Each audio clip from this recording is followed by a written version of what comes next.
I'd like to call to order the Tuesday, August 6, 2019 meeting of the Evanston Preservation Commission.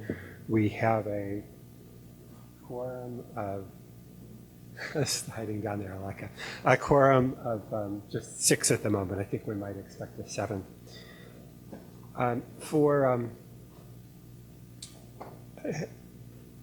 each presentation, we have potentially a very long agenda tonight. And I think we'd like to get out of here at a somewhat reasonable hour. We'll take the matters in the order of the agenda, but please keep in mind that people, particularly at the end of the agenda, are going to have to wait till we're done.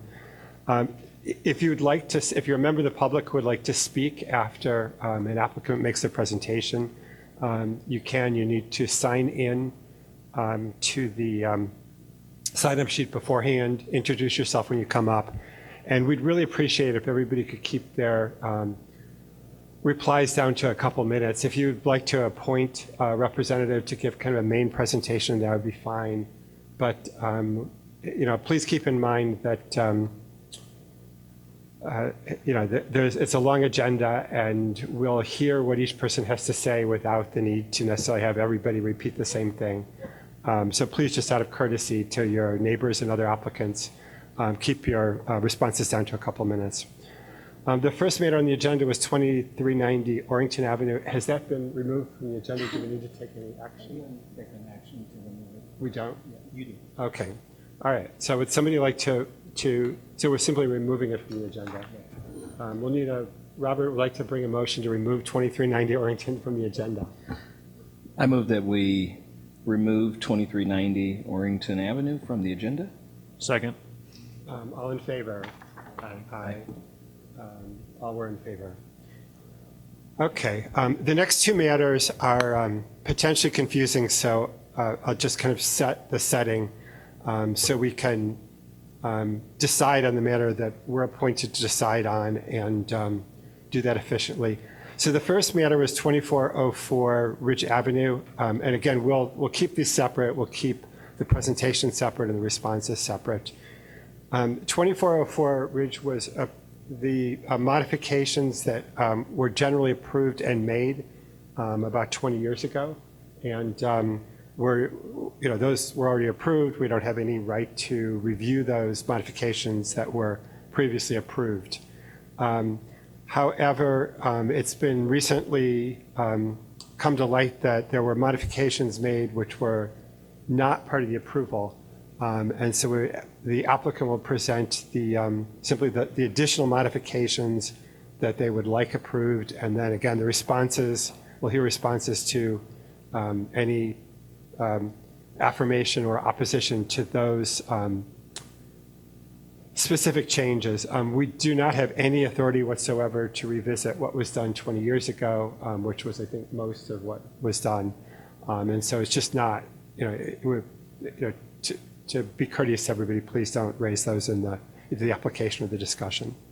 So 2404 Ridge, Chris Schweitzer, applicant. Good. Introduce yourself, sir, please. Hello, my name is Rick Schweitzer, actually. Chris is my colleague, and he's not able to be here tonight, so I'm presenting. I've created a presentation that kind of covers both because as I was instructed that they'd both be heard sort of simultaneously, and I have a little PowerPoint. So just a little opening. I want to say that good evening to everybody. And just over 23 years ago, I purchased the property that we're discussing tonight at 2404 Ridge Avenue. I purchased it with a passion that I had for restoring and renovating old and historic properties. And if you know the property at 2404 Ridge, you will know that it possessed both the old and the historic features in spades. For me, it was love at first sight, and I began a long journey. Over the last 23 years, we have worked hard with blood, sweat, and the occasional tear through the various processes, applications, and municipal paperwork to be able to restore the historic buildings at 2404 Ridge. We have spent enormous sums of time, energy, and money to do so. It's been a true labor of love that carries on to this day. There's little question that our work heretofore has served to preserve into perpetuity and protect this property from a less favorable future. One can only imagine a different owner and a different outcome. There's little question that our efforts have enhanced the neighborhood and indeed served to increase the adjacent neighborhood property values. Our work and efforts throughout the years have been transparent and open with fine workmanship and good intentions. We have worked hard to promote the values that the City of Evanston promulgates in a way that encourages historic preservation, even at large cost, financial burden, and at times neighborhood rejection. Fast forward to 2019. This all started early this year when our company decided to complete this long and difficult process. We presented the Zoning Commission with a 3-lot subdivision request. When it was determined as viable but requiring a zoning variance, we decided to simplify and change it to and reset it to the subdivision request you see here tonight, the 2-lot subdivision. It was reviewed at length by the zoning folks and determined to be a compliant request with the nonconformities of the barn that we'll soon see, and the build out to be pre-existing conditions and not relevant to the subdivision request. From here on, that was in March, sticky wickets began to appear in random order. Soon we were told that in order to subdivide, we would need to receive yet another COA, the Certificate of Appropriateness, from your body tonight for changes to the original barn building plan, which had been approved. From the start, we have maintained that somewhere amidst the folds of the statute of limitations, the doctrine of repose, res judicata, double jeopardy, and administrative approval, that requiring another COA here was unreasonable, inappropriate, and a ship that had long since sailed. However, encouraged by numerous city officials to take this step years after substantial completion, in order to hush any potential future objections by concerned parties, and wishing again to be compliant with city wishes, we agreed. We are here tonight in an effort to move this mission towards the goal line. We hope that the Commission will look favorably upon our past efforts and future plans. Our request for subdivision is compliant and straightforward, and we are ready to show you the differences here in the PowerPoint.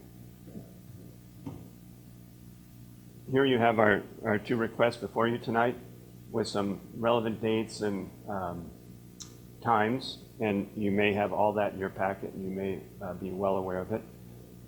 Interesting to note is that we actually did a renewal of the original COA that may not be well known by people, that was completed in the year 2000. The barn alterations, which you mentioned first. Salient facts, our plans were submitted and approved in 1997.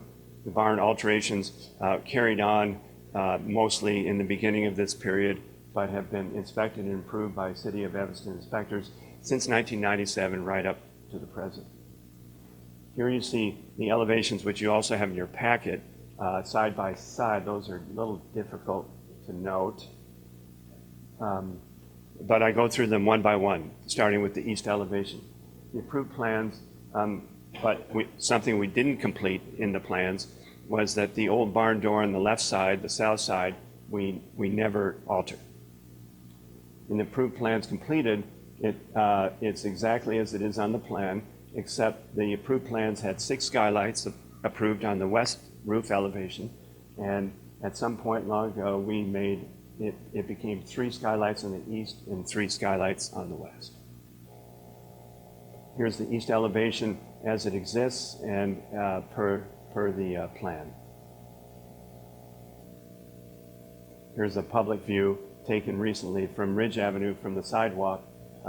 As I drove down Ridge and looked up at the house today, there's very little area that you can even see the barn today from the sidewalk, but we chose a place where you would be able to see it.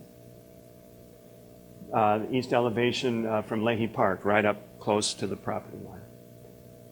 Again, another view from Leahy Park. You can tell that it's near the fence that defines our property line. The west elevation of the barn, the approved plans showed 6 skylights, and again, we only did 3 on the west side. Second floor, the existing conditions, nothing was touched or altered. The first floor, there was 1 window added to the south of the door, and 2 double unit windows added to reflect the second floor double windows instead of single windows. Here you see it as it exists today and in the plans. Public view of the west elevation. This is the public alley right at the entry to our property from the south alley that comes off of Colfax. And it's the only place that you can really see the barn from the west elevation. Public view of the west elevation from Leahy Park. Again, Leahy Park. Another view from the alley. From Lincoln Avenue, looking across Leahy Park to the elevation. Onto the north elevation, there were no changes or alterations to what had been existing. Nothing's been touched on the north side. Here you see the north side with the plans and with the existing. It turns out that the architect had neglected to put, you see the small square windows on the first floor. Those are all very typical horse stall windows. And they have bars over them, and they are just as they were when they were constructed well over 100 years ago. Nothing's been changed there. Public view of the north elevation from Leahy Park. Close up from Leahy Park, you see the horse windows on the first level. Again, nothing, the old. From Lincoln Avenue, the north elevation, again, a close up from Leahy Park. South elevation of the barn. Approved plans. One less window was installed than what was approved. One of the windows that was approved, it was a double window, and that's one we didn't install, and the one that was created instead of a single became that double. Here you see it with the two skylights, which were in the plans. The third floor window was existing, not touched, and you see the window on the right side that was finally installed where there was an existing window. Public view from the alley, from the sidewalk. Another one from the alley, not much to see this time of year. From the east sidewalk of Ridge to try to get a better view of what you might see. From Lincoln, looking across the park. From the public alley, park view, and on to the subdivision. May I go through this is, No, or would you like me to wait? If you feel they're inextricably linked, we can do them all at once. I think it might be easier I to don't. do them separately. Emphatically, I do not think they're Okay. inextricably linked. Then perhaps we should, I mean, the modifications to the 1997 plans may be the simpler thing, and it may be easier to put that, deal with that first. Agreed. Is there anything else you'd like to present us to the? Nothing else I'd like to Okay, say. I mean, you'll have another chance if you want to answer. Sure. Are there, first, just, I think the order will do just any questions for the applicant. We'll ask the applicant to be seated, give members of the public a chance to speak, and then let the commission discuss if they wish. Does anybody have questions for the applicant on this? Just to clarify the timeline, so it was presented originally to the commission in 1997. It didn't go forward right away then, so in 2000, the permit was renewed. And that would have just been the same design, more or less, as 97 being renewed in the year 2000. That's almost correct. And then when did the construction actually go forward? Right away in the year 2000 then? Oh, no, the construction had already begun, but it was ongoing, and it was as money became available, and because the COA expired after a certain amount of time, we were told we needed to renew. So in spite of the fact of having the building permit and moving forward with that, we renewed the COA in 2000. And the construction was largely,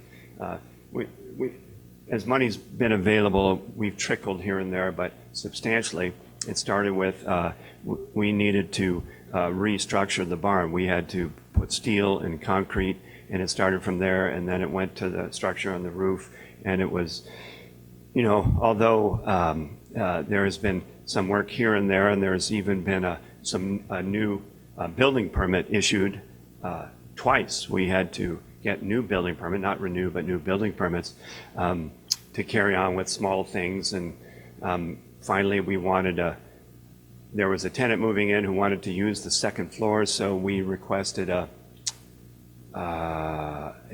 temporary occupancy permit, which then had to be inspected all the way through electrical and everything else, and that was long ago. Any other just questions? I have a question. Given that the COA had to be renewed at least once in 2000, what occurred in the intervening period? Wouldn't it have had to have been renewed again every 3 years or so? I guess my question is for Carlos. Can you repeat the question, please? Well, he indicated that the original C of A had expired and had to be renewed. Yes. And then over the next 19 years, apparently, what's happened? The only time that I renewed the COA was in 2000. Why wouldn't it have The expired? work was done then. It was, No, it wasn't done. Yeah, he said there was other work done. Well, I got the feeling that the work wasn't completed by 2000. The work was simply underway. You've even indicated that you got additional permits along the way. It's true, the work is still not completed, hence, Yeah. that's why we're here now. We have one large element to complete, and we went to finish this up last summer when the longtime tenant had moved out. And one thing led to another with that issue, and it was delayed, and then we went the next step for the subdivision, and here we are tonight. So, I'm sorry, is there work under the COA that's still being completed? And if so, what is that? Oh, that's a good point. The COA is the exterior alterations Yeah. only. So that was all done, whenever, within the time frame that was done in the beginning That was time of the construction. Sorry. been by, what, 2006? Or 2000? Oh, the Whatever. time I. maybe again, 2001 for that, or, The time I renewed the COA with the same plans that the commission had approved in 1997 was in 2000. That's it. Okay. All right. yeah, so the work that's continued to this day is interior stuff and with the last thing being sewer and water, so. Okay, thank you. So why don't you have a seat for now, and we'll see if you could, if there are other questions, you can come back, or else for the second matter. So thank you. Are there members of the public who would like to speak to just this part of the application?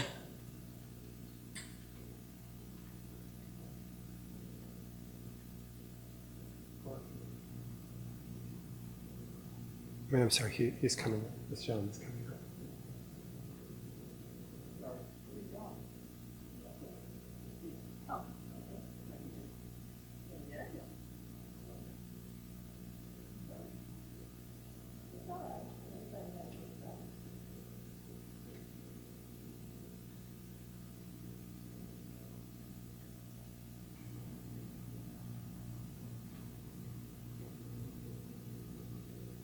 Thank you. My name is Jim DeStefano. I'm an architect. I've lived in Evanston on and off for over 48 years, and I've practiced architecture for over 50 years. I actually lived in 3 different places in Evanston. For 15 years, I lived adjacent to the property in discussion, and I was familiar with the original owners, the Howards, who were from the original descendants of the family that built the property. And then they were looking for somebody that would purchase the property that had the same values that they had, to maintain the property as a historic place. They found the Sipowitzes, and Barbara Sipowitz was conscious of all that, and she intended to maintain it. While I lived there, the barn had not been touched. Now, I was told earlier by Mrs. Schweitzer that the windows on the west side of the barn were added by Ms. Sipowitz. I personally challenged that. They were not added by Mrs. Sipowitz. I was involved in the refurbishing of her house, and we were involved with the Preservation Committee in terms of the painting of the house, and we received an award for that. She received an award for that. My concern is I've practiced in Evanston for those since 1961. I've done about 12 projects at Northwestern, starting with the landfill. So I date way back to that. My concern about the property is the house and the barn are historic. The barn is too late. It's been compromised. It no longer looks like a barn. It looks like a house in some northern suburb. And I think that's a shame. The house has not been touched that much. But that's not the value of the property. The value of the property is the homestead sitting at the top of the hill on the ridge, with the farm stretching down through the park to the canal. That's the value of that property, and it should retain that way. Thank you. Sir? Mr. Di Stefano, did you have a chance to sign up? Did you sign out the sheet, Mr. Di Stefano? Thank you.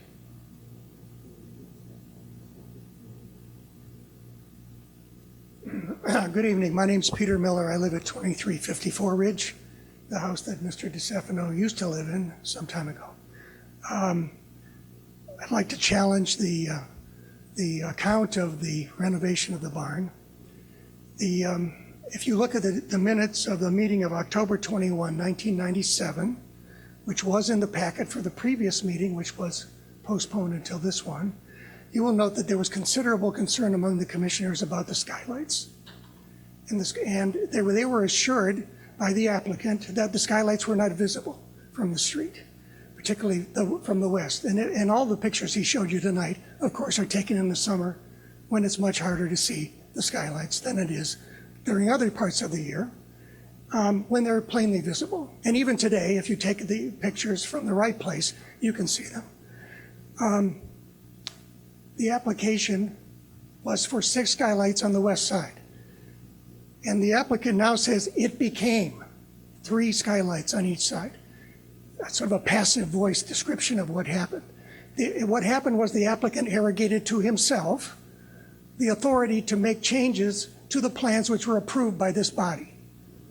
And that's why we believe that the body now should require the applicant to do what was required at the beginning, that was approved at the beginning of this process, rather than handing him an approval for something that he granted to himself. And I will stop there for the barn part. Thank you. Thank you. Would anybody else like to speak to the barn? Thank you. Is there discussion by members of the commission?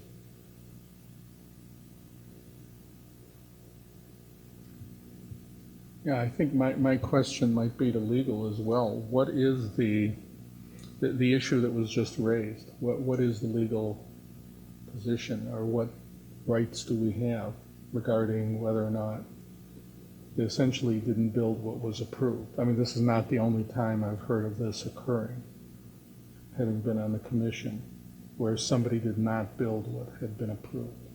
Right, to supplement what Elliot's asking, basically, if a building is built not per the building permit drawings, what recourse does the city have?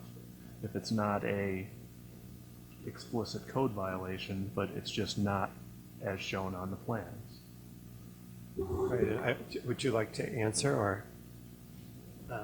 We discussed it earlier. We've talked about the answer. So if you'd like to answer, that's fine as well. I'm sorry. Would you like me to answer? Sure. Okay. Mr. Chairman, members of the board, Hugh DeBose, Assistant Corporation Counsel. So the not building to the COA basically is an ordinance violation in itself. But however, this body does not have any kind of adjudicative powers, so you cannot issue fines. You can't. That would be probably the big one that's allowed under the code. So for tonight, your basic question that you're answering is whether to approve this amendment to the COA or not.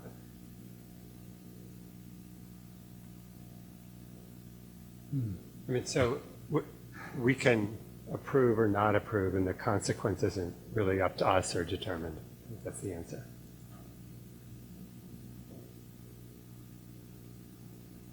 I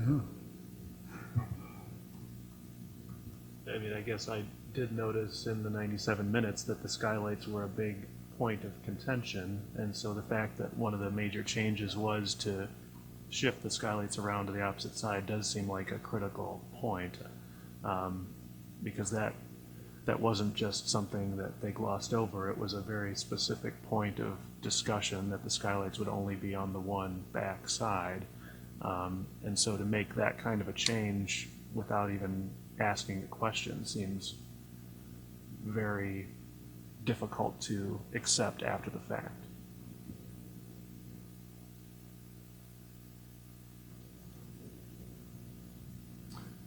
Actually, I'm curious, we really didn't get an explanation for any of the changes.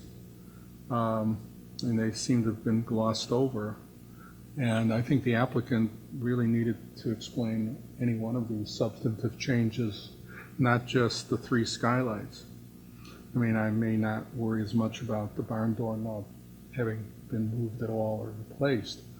But windows, there is a difference when you look at the elevation with the big large window versus, I think that's the south, and so on. And I haven't heard any explanation for any of those changes.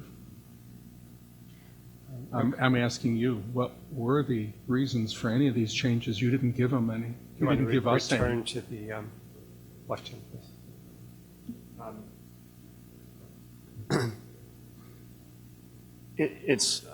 We were working regularly with the preservation coordinator, Carlos, and with the city inspectors and the zoning people, and then once the permit was issued with, I guess with the inspectors and so on. And these changes, candidly, I don't recall what was discussed with Carlos, if there was, approval given administratively, or it was in plain day, and it existed from, like I said, almost 20 years ago. All of these, probably all these changes.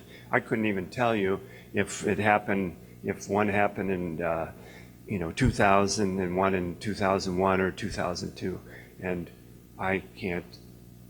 We have an architect that we still work with that was part of all this, and I don't recall the specific discussions had with this city about it, each alteration. But it was a matter of discussion regularly. So the statement's been made that the skylights in there, the ones that were placed in a new location, were visible from the public way. Is that correct? I showed you pictures. I can revert to them. If you stand somewhere from the public way, including Leahy Park, right up against the fence, if that's the public way, then yes, somewhere you can see them. They're little visible from any place. I showed you pictures, and they're not disingenuous. We took them, including the one from Ridge, on the only spot on Ridge where there is a view of the barn, to not be disingenuous. They're little visible. Okay. Other questions? Thank you. So just to clarify, the original approval was for 6 skylights on the west side of the barn, correct? And no skylights? When you read the minutes and the approval, it's not definitive, and it seemed like people were asking all kinds of questions and not understanding it, and then at the end they said that they would work with staff on completing the specifications. So it's there were statements made that the skylights would not be visible from any neighboring property, but beyond that it's not very clear. And then on the west facade, the wider windows, it seemed like from the original minutes that was pretty clear that that was not approved. Am I reading that wrong? Let's see that.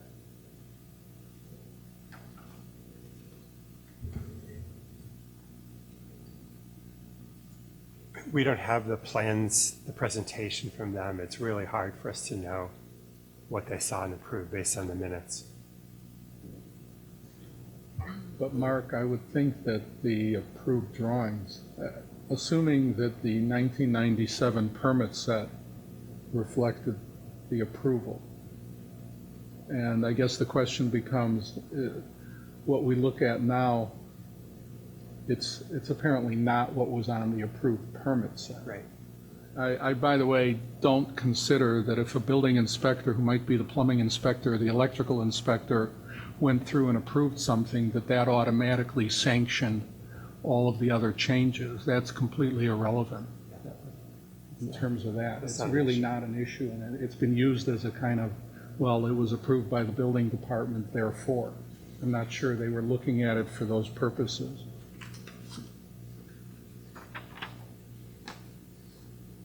Carlos, can I ask a question about, or this may go to you, Hugh. If the commission takes like the path of not approving these alterations, what is that process? Like, what happens after that issue? The applicant has the option to appeal that decision to the city council or modify the changes to the 1997-2000 plans. Okay.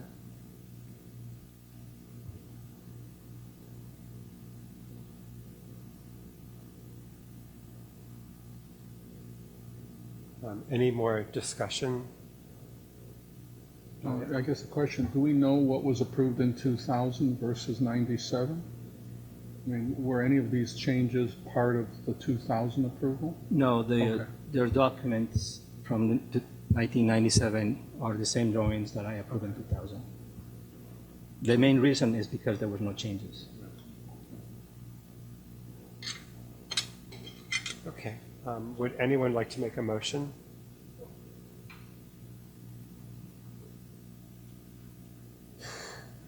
I mean, I think we should make a motion whether we, We have to do it as a positive notion. yeah. I mean, if you make a motion, you don't have to vote in favor of it, but we do need a motion.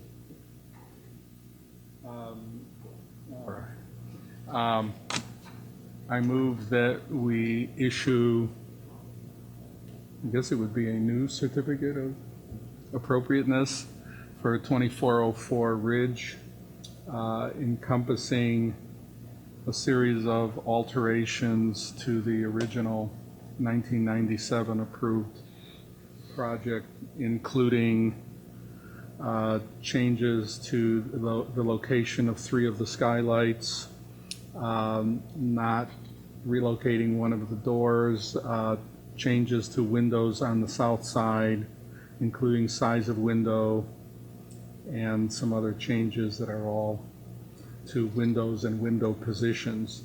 And that would be in accordance with applicable standards for alteration 1 through 10. Second? Second. 1 second. All in favor signifying by saying aye.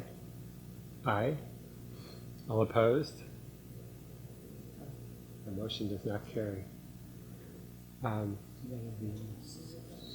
It was 1 in favor, 5 opposed.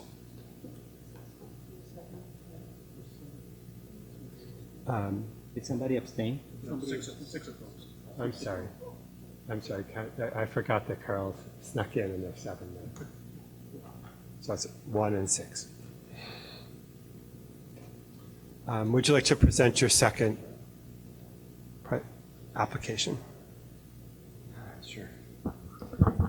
This is relevant, our compliant zoning compliant subdivision of the property into 2 lots, and it shows you up here lot 1 and lot 2, the square footage, and the 2 historic buildings remain on the first lot. This is just a copy of the zoning analysis that was reviewed and called it compliant. And then I have a series of correspondences here from that we've included to maybe help clarify some of the talk that might go on here tonight about issues that may or may not be relevant to the subdivision. And I'm not sure if I'll need to go through each issue as it came up and then was altered by city officials.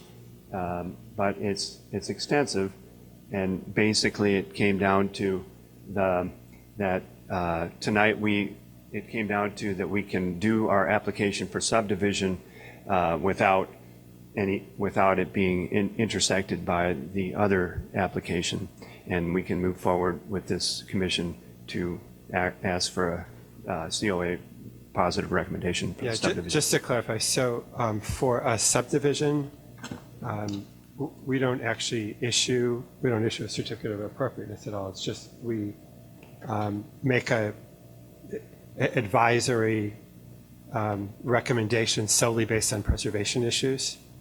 And then, the subdivision will have to be approved by the city. That's clear. But we don't approve. Okay, By the that's board to fine. approve it.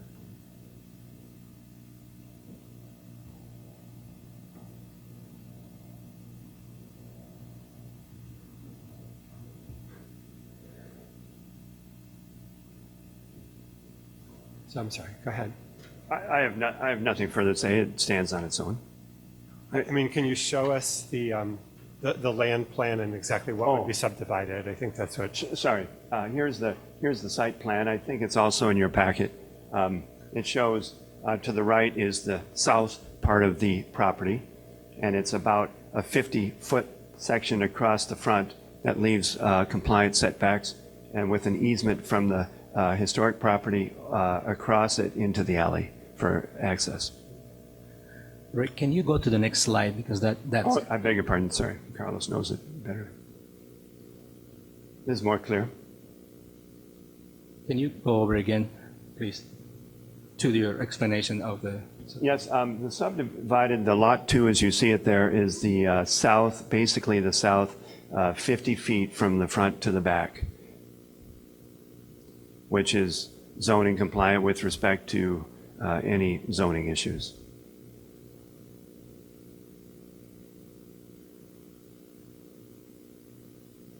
Is that, yeah. And what is the frontage of the adjoining lots to the south? The adjoining lot to the south, the frontage that is not part of this? Right. The width of I don't actually know, but I don't think it's more than 50 feet. Okay. But the owner is here tonight. He could probably address that. In fact, good to know.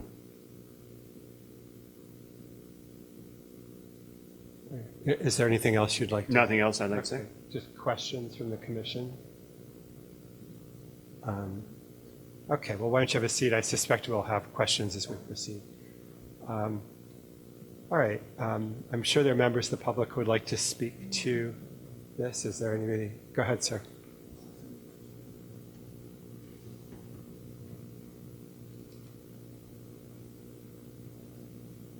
Hello, my name's Chris Van Avermaet. I live at 1013 Colfax. I'd just like to take a second here to, I'm representing the Colfax and Ridge neighborhood community. And if the representatives from that community could just please stand up real quick there, I'd like the commission to understand the number of people that are involved in our opposition to this subdivision. The comprehensive plan, general plan for Evanston states that the landscape settings of Evanston's buildings are as important to the preservation of Evanston's historical architectural character as are the individual buildings themselves. This property at the corner of Ridge and Lincoln was a historic farmhouse from the pre-Civil War era. The property has maintained the house and the barn and the yard adjoining it that Mr. Schweitzer wants to subdivide. By chopping up this property into multiple pieces, you are fundamentally tearing apart that yard, tearing apart that historical property, tearing apart what it means to the community and how it sort of anchors the neighborhood. I don't think there's any doubt that though Mr. Schweitzer has said that he has no defined plans for Lot 2, that he's going to build on it. He is a developer from Wilmette. He is going to build a property on that. He is going to build as big a house as he can on that to maximize his investment, his return on investment. So I think we can assume that there will be a large house built on Lot 2, that it will, to some degree, obstruct the view of the farmhouse and the barn from Ridge, that there will be a large garage built there, that there will be a large driveway paved down to the alleyway below. I think that he probably also noticed that the line along Ridge there, that's where Ridge meets Lincoln and cuts underneath the L. That's a beautiful, like rock ridged underpass there. He's going to need to cut into that to open up a new stairs. He hasn't asked for an easement on the stairs. He can't have both properties sharing the same front entryway. So I think it's clear that he intends to build on this, that it will have an impact on the neighborhood. It will have an impact on the existing historical property. We are chopping up the historical land. I'm also concerned about just the population density that he's increasing here. There's one ingress and egress for traffic inside and outside of this property. The house can have 3 unrelated individuals in it. The barn can have 3 unrelated individuals in it. He builds another house in lot 2. That's 9 unrelated individuals with their cars going through one unpaved, narrow alleyway that runs along Leahy Park, where people walk their dogs and the children go to the park through that alleyway. So this is really sort of upsetting the entire ecosystem that we have in this neighborhood, to say that we're going to build more property there, more buildings in that area. And I think it's disingenuous of Mr. Schweitzer to say that his intention to subdivide, that he has no plans to build on that, and that he's just asking for subdivision. And once the subdivision, if this committee recommends subdivision, city council approves it, anything he does with that property will be outside the scope of this commission. He will be able to do whatever he wants, insofar as zoning allows it. That's all I have. Thank you. Other speakers?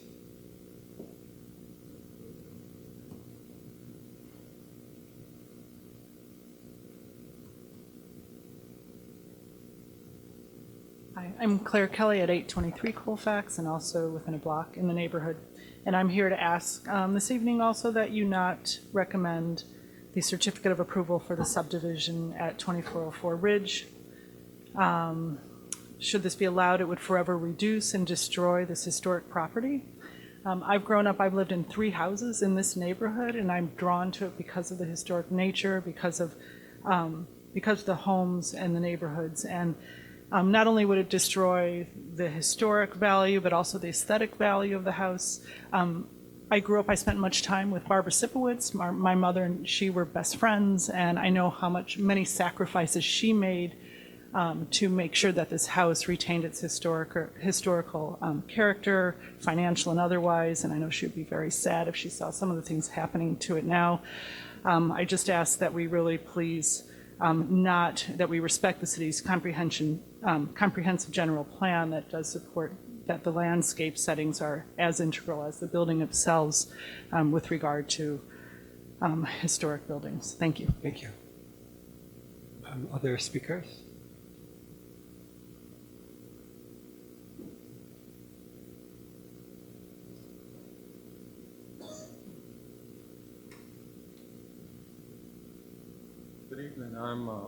Good evening. I'm William Ward. I live at 2347 Ridge.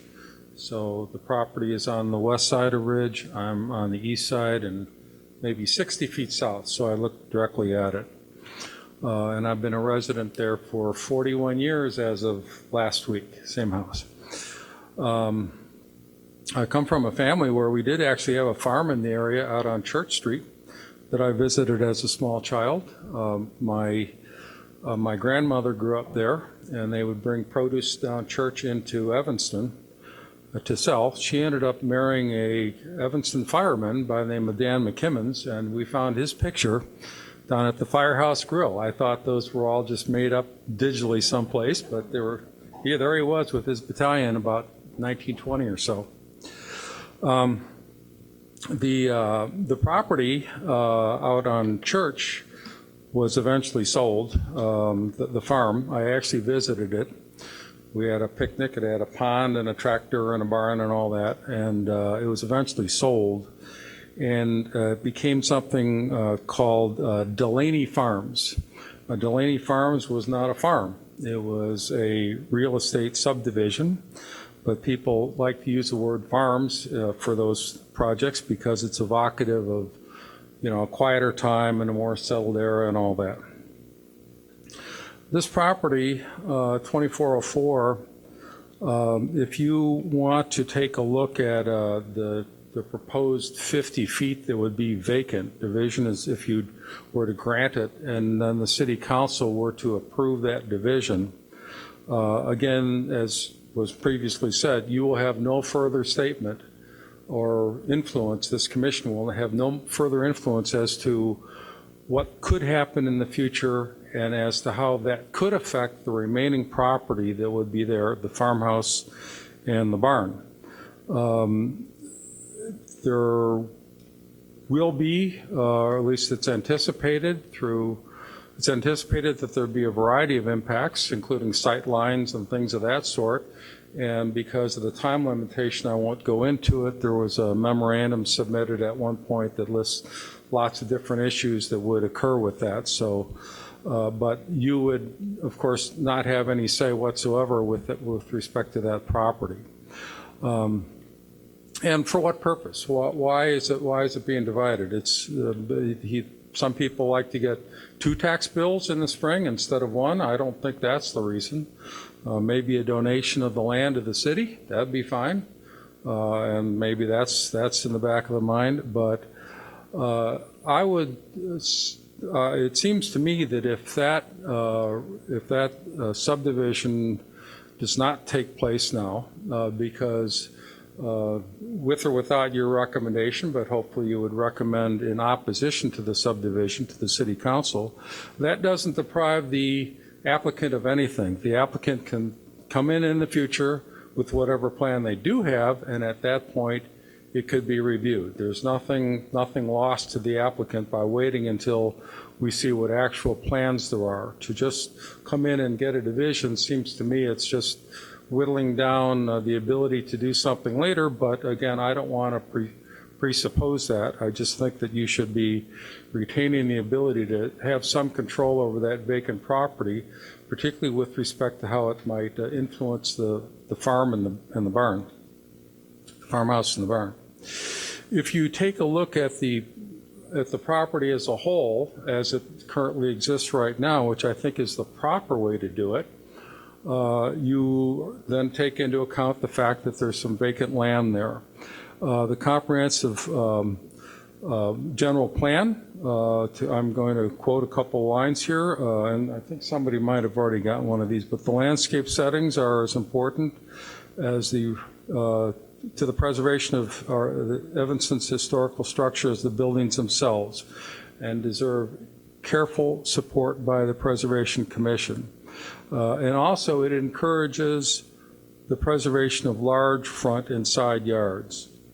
There are other references in the ordinance that show respect for the setting in which a proposed property requests are to be considered.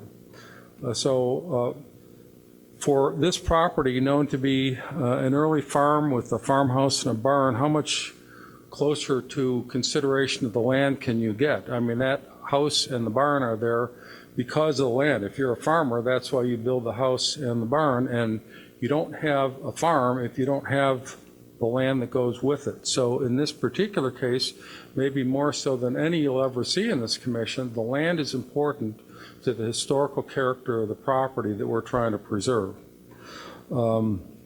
If it does get divided, you'd still have the house and the barn in the inventory of historic properties in Evanston, and that's a fine thing. But I think after a period of time, it would start losing its identity as being a barn. It would be one of the many fine houses that we have in the inventory, but it would start losing its character as being a farm, which is part of our history here. I think that the city has done a wonderful job over a number of years for purposes of historic preservation, going all the way back to when Chicago tried to annex the city, and we could look like Rogers Park right now, but we don't. Shortly after we moved here in 1978, there was the battle over the street lights. They needed to be replaced, and the residents wanted to have the Talmadge fixtures, and one of the proposals was a little bit less expensive, was the so-called Cobra head, mercury vapor lights, but the residents in the city value the historical context and all the attributes that it has, and so we still have Talmadge fixtures here. I've been here for, as I said, 41 years as of last week, and we met with some of the neighbors. I thought I was going to be, I'm about to cut it. Yeah, we were asking people to keep to about 2 minutes. And Okay, I'm just about done. So anyway,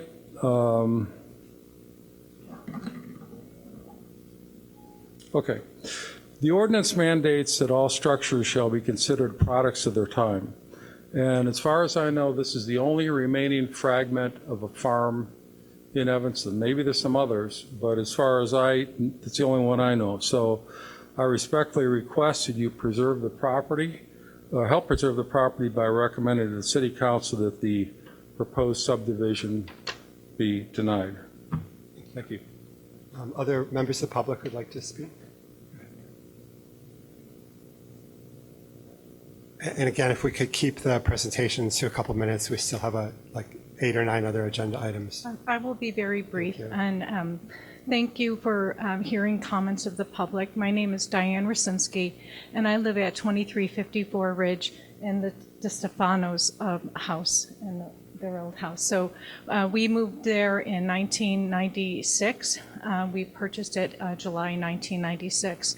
And the proposal to subdivide the property at 2404 Ridge, and I want to note that the Schweitzer Corporation has already gone to the trouble of getting a separate address for the property, 2404 and a half, because the intention is to develop the south side of the property. And the charge of this commission and the work that you do is to preserve the historic properties in the city of Evanston, while allowing for, of course, property owners to make appropriate use of their property consistent with that protection. The proposed subdivision does not enhance the historic property.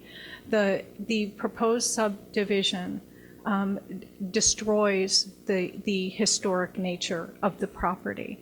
And I ask the commission to consider not supporting the subdivision. Thank you very much for your consideration.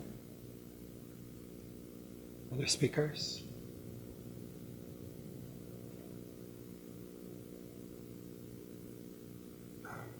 Okay, are there discussion points, questions? Go ahead,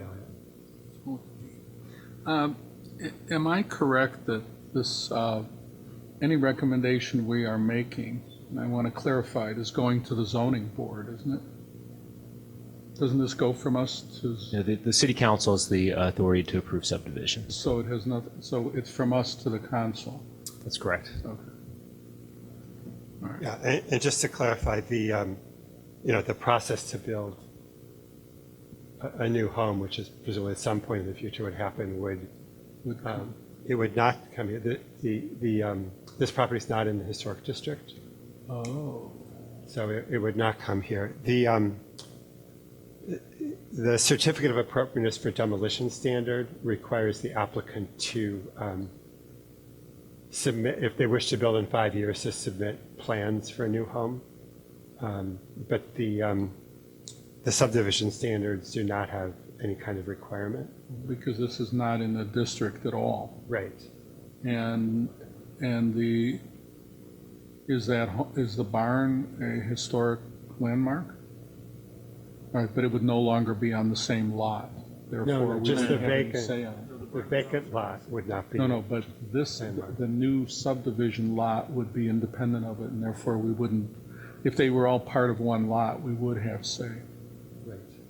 Yeah, all right. So can I ask a quick clarification? So if I'm looking at the ordinance under the review of applications for subdivision, under line B1B, where it says provide the location and design of new structures and objects that are visually compatible with the landmark, you're stating that would not apply to this subdivision. No, I mean, if new structures are proposed, they would have to be presented. I'm just saying the demolition, I mean, we're allowed to consider the fact that new structures are very likely to be built.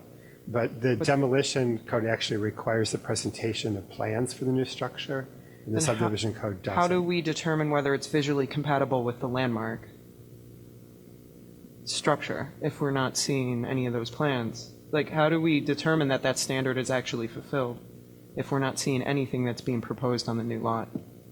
Well, that's the same for some of the other standards too, even Correct, C. the preserve and protect the critical features. I'm just not sure how we state that those standards are actually being met or even are applicable if we don't know what is going on the new lot. Well, I mean, I think the simple answer is that the applicable test that, many people have brought up is whether we're preserving the site. I mean, I think those are the words that are clearly applicable. I mean, there's been no new structure specifically presented, so there's nothing to discuss other than the fact that, obviously it's going to affect the site if the site's subdivided. And if we subdivide it, then we're essentially giving away our purview over Yes. that section of the site. Yes. So we only, okay.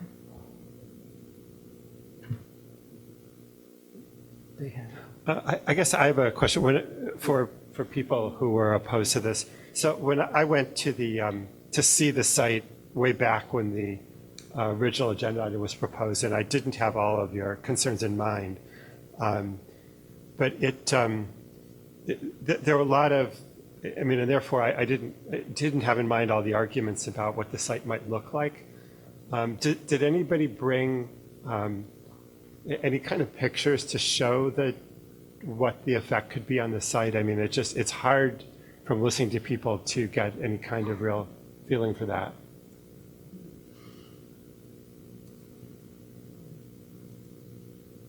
If you could just state your name. Sure. Yeah, hi, I'm Peter M. Miller again. Before the first meeting, when this was supposed to be heard, I submitted to you all a memorandum that had 3 pictures attached to it that were intended to show you what would be obstructed if there were a building put on that 50 foot. It should be, you should have this. Yeah, the document was emailed to you again this afternoon. It's in there. There's a document that was emailed. This is what it looks like. Yeah, it was distributed to the commission, Mr. Miller. Okay, it's just not in the packet. You'll notice those pictures actually show the skylights as well. Okay. All right, I didn't realize that's what they were. Thank you. You want to pass it around? Does anybody else need to? Yeah, we do. We do. I just didn't understand what it was.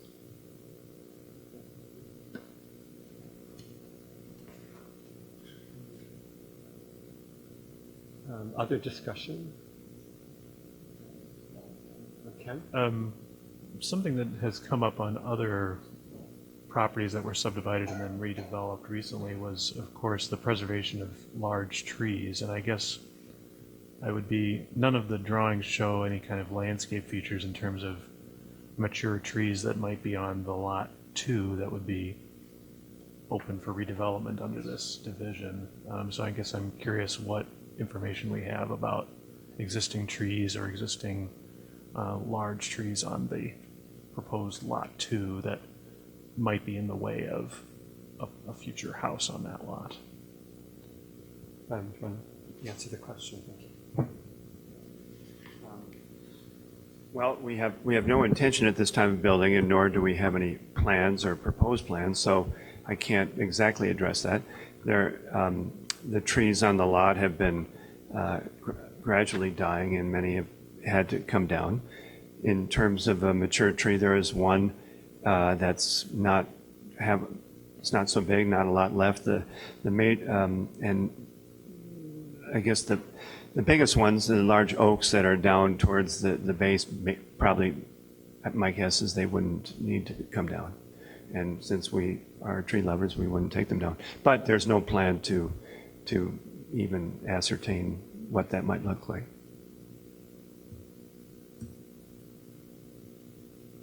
I guess the other question that people are asking is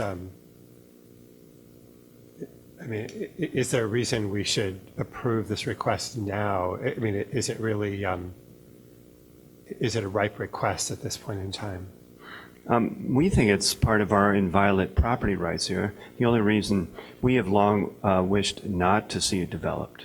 It was our intention when we bought the property. In fact, we invited the city over because we had no interest in seeing it developed in truth. And when we first bought it, the highest and best use of the property was to have multiple lots, clearly. So we actually came to the Preservation Commission and discussed it. And as we recall, back in 2002, that it was approved, but we didn't take it to the next step to the City Council. And we've had no wish to see it done. The truth is that the neighbor that you've heard from tonight has become such a constant annoyance, with even the EPA being called out recently for ridiculous complaint after ridiculous complaint, and who would love to maintain the park view out their kitchen window. And we want to separate from him, and that's the reason why we're insisting on trying to finish this and subdivide the property. So we believe it's our full right to do so, and it's been really difficult over the years not having the ability to govern our own property rights. And we are good landowners, we're good landlords, and we have spent endless dollars and time preserving these structures and keeping them beautiful. If you saw the inside of the barn, you would know and agree. Okay, thank you. All right, should we have one? I'm sorry. I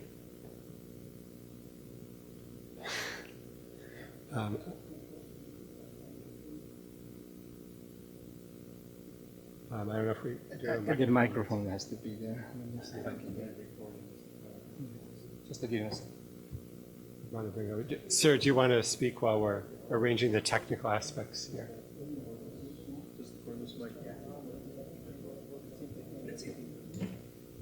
Go ahead. Again, Chris Van Avermaet, I feel I have to rebut those statements. First off, this man is not an Evanston resident. He's a Wilmette developer. He does not live on that property. He does not have a personal issue that he's trying to get another property in between himself and Peter. And Peter is not the only one here.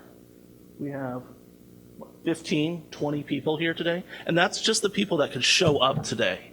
This meeting's been moved several times. People are on vacation during summer. We couldn't get the full committee here of the people that are opposing this. So his statements around this is a personal attack, it's one man against him, all of that kind of stuff, is utter nonsense. And it's just more evidence of the disingenuity that he comes before this commission with. Okay, thank you. Go ahead, sir. Thank you. I find it hard to read the plan without showing the topography of that site, which is very dramatic, because it slopes all the way up to the ridge and is in the landscaping on the site. I think if you're going to make an assessment, you should look at both of those things.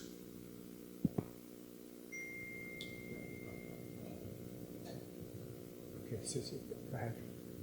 I do think that we need more information before this can be decided. So I agree that the topography, I agree that the landscape features should be shown before this decision could be made. Yeah. I mean, it seems like, and I'm really speaking to both sides, is the issue that, I mean, we're not going to decide this on some of these extraneous personal issues, but the issue we are supposed to decide is whether we'd be preserving the site, and really nobody's shown us any kind of, I mean, there were a lot of statements made that it would damage the site, but nobody's shown us any evidence what the site looks like, why it would damage the site, why the placement of a new home in a central location on the new site would not adversely affect the site. And I think it's really, particularly given that there's no, while I agree you have your property rights, it doesn't seem to be any reason whatsoever that we couldn't get adequate evidence from both sides and look at it next month. I mean, we are supposed to be dispassionate look at what the site looks like. I mean, maybe more of us could go out and look at the site ourselves with the arguments in mind and really see it. But would the commission be in favor of continuing this? Make a comment? Because in the end, you know, we're being asked to look at these standards.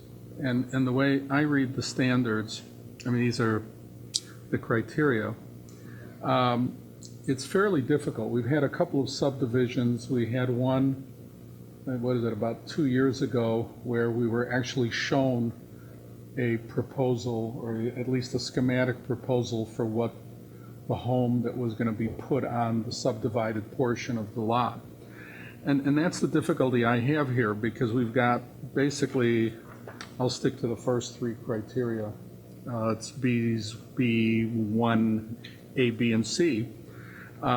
Because are we preserving or otherwise protecting the landmark property structure in the district? Okay, we don't know because that's not being touched. But then we get to the next two, that it's going to provide the location design of new structures and objects that are visually compatible with the landmark.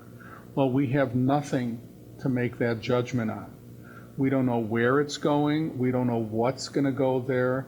We don't have any even zoning envelope or something schematic that says, if and when we build on this site, we're assuming it's not going to be left as an open green space, or we wouldn't be bothering to subdivide it, what it's going to be and where it's going to be. And that comes to number C, not result in blocking or otherwise obstructing, as viewed from the public street or public way, critical features of the landmark, etc. We don't know that. It would be nice to be able to see on that same drawing where the setbacks on all sides, what is the largest volume that one can build there, what could be built there, where it might be. This is completely hypothetical. At this point, we're being asked to suspend all judgment and say, we trust you that when and if you're going to build it, it won't block the view, it won't block the landmark, it won't disrupt anything. Normally, it seems to me, we should have seen something. This may not be precisely what we intend to build someday, but at least here's what we're thinking about now. So at this point, I'm not even sure why you're subdividing it. May I speak to it? Sure. You know, it's hard to get my arms around your comments, because we have no plan to build now. And if we were to commission a home to be built there and develop that property, it would raise the ire to a boiling point of the neighbors. And no, we haven't commissioned an architect. And no, we have no plan to build there. And why would we subdivide? Because it gives it the highest and best use, and it moves us one step farther down the road towards finishing what we started there with restoring the barn, making it habitable, and dividing off that lot for someone in the future to use should they choose. Okay, thank you. I mean, Elliot, we talked about this with city. I think I half agree with Elliot, and I think the point is that if we establish Lot 2, we really need to see what the typical zoning requirements would permit as a volume, as an envelope. It doesn't have to be a design of a house, it just has to be a massing volume, so that we can judge what would the effect be on the other landmark site on the public way, because we lose all ability to control that down the road once it's subdivided. And if there are mature trees, or if we need it to be set back 10 feet further than the typical zoning ordinance would require to not obstruct the view, this is our chance to say that. It's a 10,000, lot 2 would be almost 10,000 square feet. That implies a very large house. And I think we need to at least see what the maximum volume the zoning would permit, so that if for some reason we need to say, no, we need to be stricter than the basic zoning requirements in order to protect the landmark property, we need to know that now before we would approve the subdivision. And that's kind of my perspective on it. Okay, well just to summarize, as I said, I had asked the city attorney for just to confirm what the ordinance says, and I think it for this section of the ordinance, plans are not required. And that may be frustrating, that may be, but that really is just with the ordinance. It doesn't require them. To back up Ken's point, and by way of explanation, we clearly have the right to assess the effect of the subdivision on the site and then on obstruction of the view. And so whatever, Ken's asking questions about potential structures and how it might impact it without designing a house in any way, shape, or form, which you're not required to do. I think we'd like to ask everybody to come back and just speak to the questions of what's there now. I don't want to debate it, I'd rather continue. If you have a question about whether you should bring back, ask the question, but. You had suggested, I get that, you had suggested you had been out to see the property. I would like to, if possible, I think that's very smart, and it would give a perspective on what we're talking about here. I would be happy to set up a time at your convenience when we could do a little walk by, and you can see exactly what you can or cannot see in any case. Yeah, just information, we can't have basically an off-site meeting. I think I found walking by on the sidewalk, you could see the whole property. It was not an issue. I think. I walked by today, and so. You mean on Ridge? On Ridge, from all the public ways, yeah, so. But I would urge everybody to go see the site. Okay, I think we need to move on, but, do I hear a motion to continue this? I move we continue the proposed subdivision of 2404 Ridge Avenue to the meeting of September 11th, I think? 10th? September 10th, with the request to the applicant that he return with a diagram showing the zoning setbacks and restrictions on Lot 2, a three-dimensional depiction of the zoning envelope that'd be permitted to be built on Lot 2, some kind of topographic and landscape information for the area of Lot 2. Second. Second? Robert, second. Yep. All in favor? Aye. Any opposed? No. Thank you. Next order of business is 1514 Judson Avenue.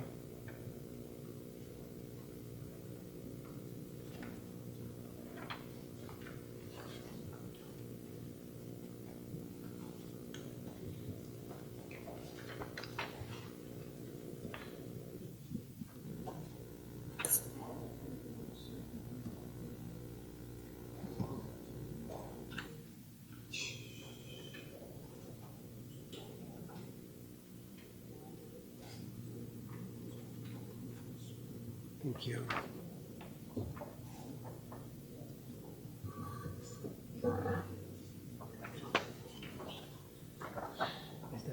I do have that. Okay.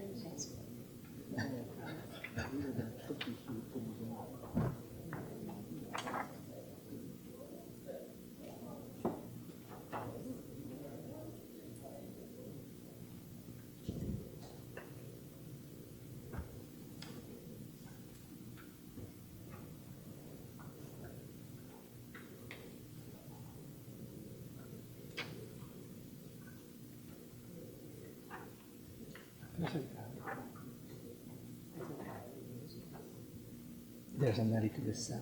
This property. Like we can ask the question.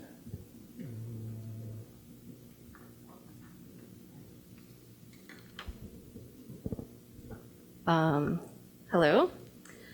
Since the meeting last month, we returned to the drawing board, and we've made a good faith effort in resolving any concerns that you had at the last meeting. We took to heart specifically comments about this design not being bold enough or clear enough in differentiating the old and the new, and also comments about consistency with the detailing. We remain committed to a contemporary design and have worked to strengthen the following design elements. to address your concerns. We still are trying to add a new addition that complements the simple volume and modest scale of the original structure. We are looking to have a clear separation of old and new, using the glass volume as transitional negative space, and a more consistent use of materials and detailing of openings. So these were all our goals in between last month's meeting and this month's. We've had, numerous iterations of this plan and elevations, and all with limitations in trying to work with this existing footprint. This time around, we're kind of starting from scratch in the back and returning to some of our original design goals that we had to drop because of those limitations. We're proposing to keep, is the remote control here? Keep the best part of the original house, the front volume, and renovate that, just keep it exactly as is, just fresh paint. Create a new volume. I'm going to correct myself here. We are adding the small front porch, which is not there right now. Creating a new volume in the back, the addition that matches the front in materials, simplicity, and scale, and differentiating this addition with a shift in access and separated then by the glass transitional space. The glass volume is now a distinct volume with flat roof, balanced by a single-story glass volume on the rear with a matching roof. I'll go through these now. I'm sorry, I didn't do this before.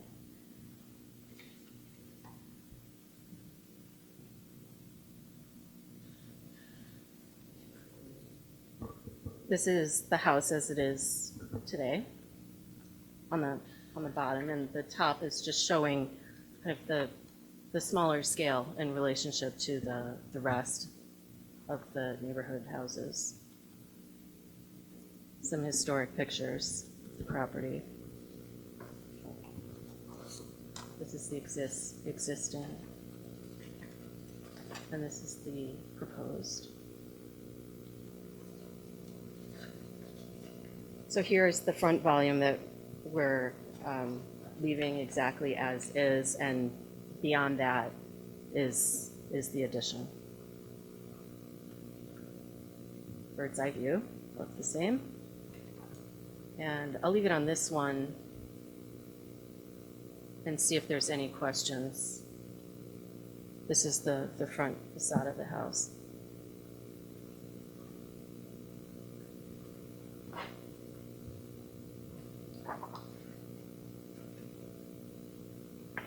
Go ahead. Oh, I'm Nobody. done. If there's any questions. Go ahead. Nobody's asking. Why don't you complete the presentation? And Oh, then- Oh, you're done? I'm done. I mean, unless. Okay, I'm sorry. Okay. I mean, I can click through the rest, but I wasn't sure. I have questions then. Okay, this is the existing south elevation. Proposed south elevation. Existing and proposed on the west side of the house. Just the existing. And the proposed. These are the view from the south. The west.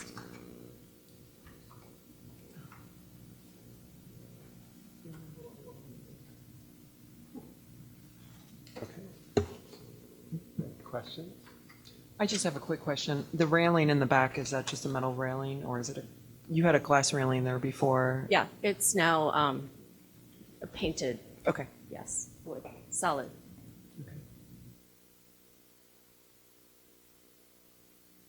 Okay, I think you could have a seat.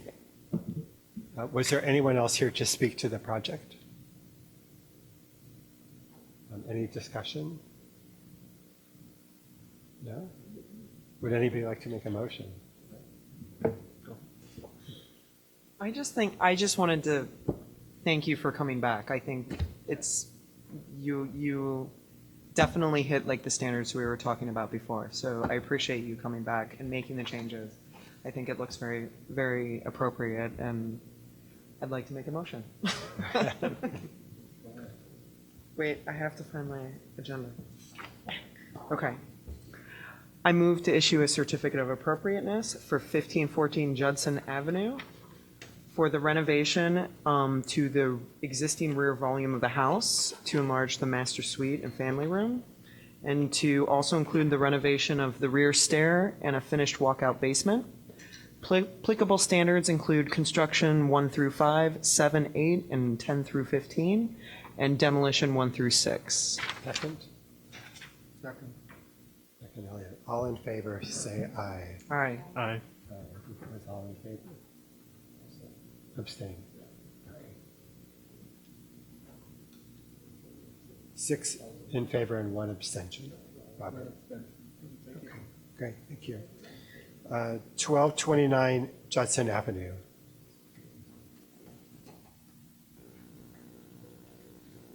Hi, good evening. My name is Carolyn Muskowski. This is my husband, Ben Muskowski. We are the owners at 1229 Judson, and we are here requesting a certificate of approval for a new garage in the rear of our home. This is a continuation. Last time we were here, there was some feedback regarding the materials of the plan. There was also some feedback that the pictures were hard to see of our home. So these are enlarged pictures of the home, south, north, and rear of the house. This is the current garage. Site plan. And then the drawings for the new garage, which is same footprint of the existing garage. One of the major changes we made after receiving some feedback from the commission was that the pitch of the roof has been changed to more closely match the current pitch of the roof, so it will be a steeper pitch. That was the primary change to the structure of the garage. The other major changes are in the materials. It will be hardy board siding and aluminum clad windows. You can see in the drawing is now you can see the surroundings of what it actually will look like in place with the fencing, the landscaping, and the neighboring. That's from the inside of the yard.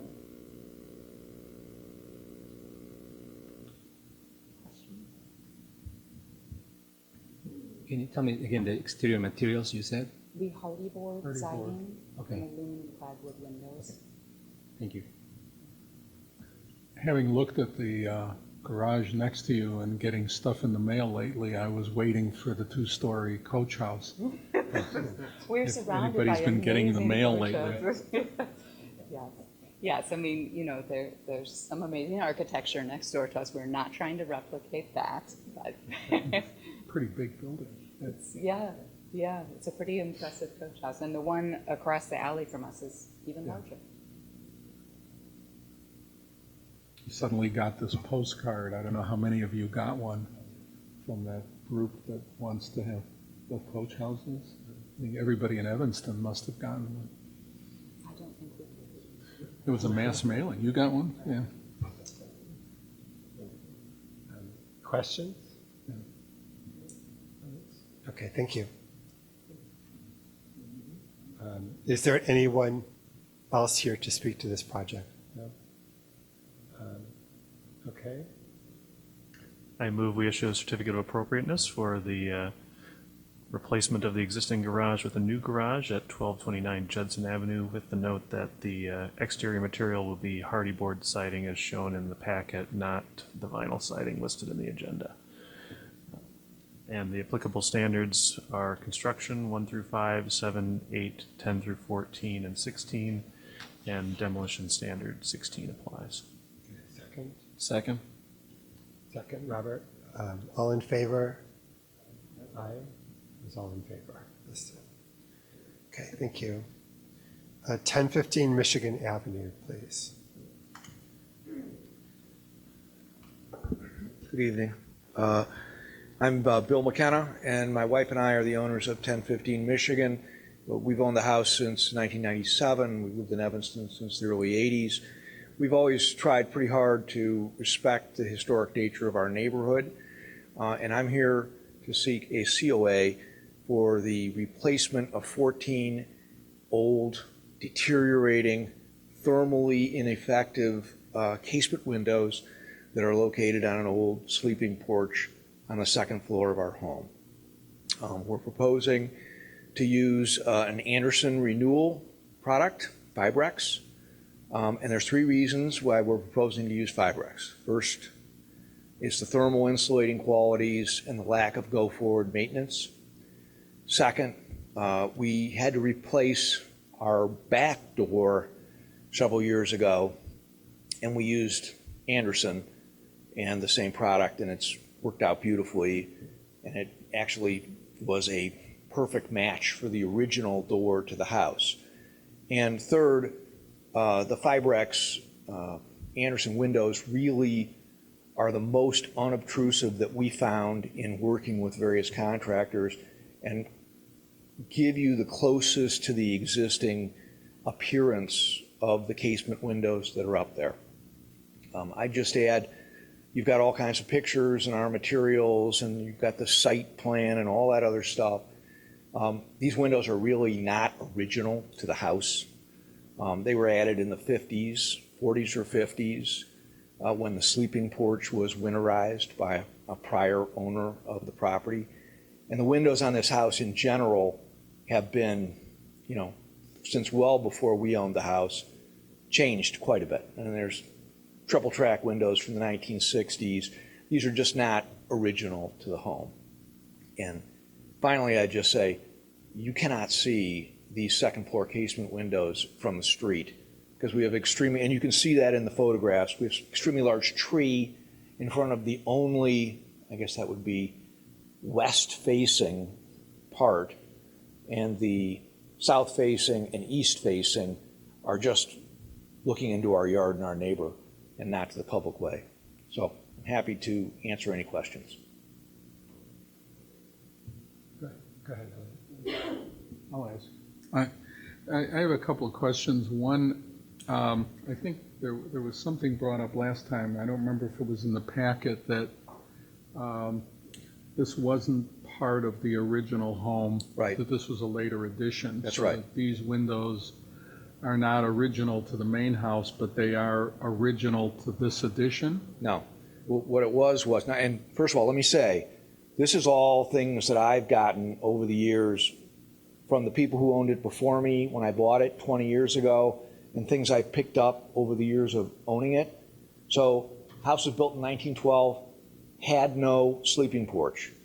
Somewhere in the 20s, a sleeping porch was added, which was something I guess they did back then without air conditioning and so forth. But it was not winterized. Okay? In the 40s or 50s, it was winterized, and that's when these casement windows were installed. That's my understanding in any event. Aside from the issue of Fibrex versus wood, which is always sort of an issue here about the original material, the drawing, the one line drawing, and I think it's in the packet, if you can go to it, yes. Carlos? Or you can, Mr. McKenna, there is a pointer and go to the right to advance. Okay, right, yeah, that's the one, because there's a sense there on the left, and I don't know how well that's done. Well, maybe that's just his dimension string. I can't tell. Is he just filling it in?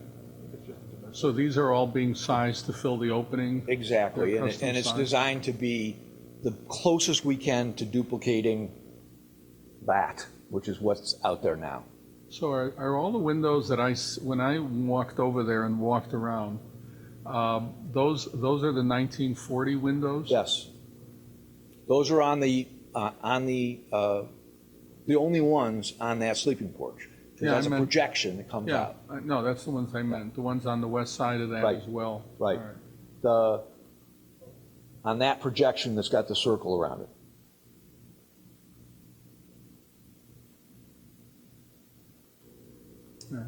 The other windows in the house are sash with 60s triple tracks that were installed well before we owned it. I thought there were some windows with, I thought there were some wood windows with storm windows at the first floor level No. of the main house. We have triple tracks throughout. There's casements on the first floor. They were there when we got there. And I don't think they're the same. They're not the 1940s, 50s that we have upstairs. They must have been replaced. Other questions? I guess the Fibrex material is a bit of a red flag to me. Is there some reason you wouldn't want to just use like a clad wood window? That seems to be when people have deviated from using original materials and going to something newer. People have been going. Right. So typically, we've approved in the past the clad wood. So I'm not an advocate for Fibrex. I'm just a homeowner. But I talked to Barvin. I talked to these people from Anderson. The Anderson door has worked out really well.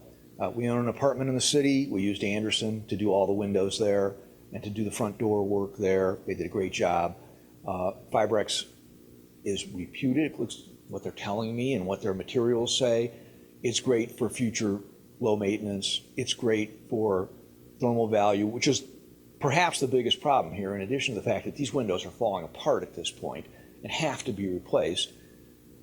Even when they weren't as bad as they are now, there's just, in the winter, it's ice completely across the inner pane. So we need something similar to what we have down below, where the windows have already been replaced from before we were the owners.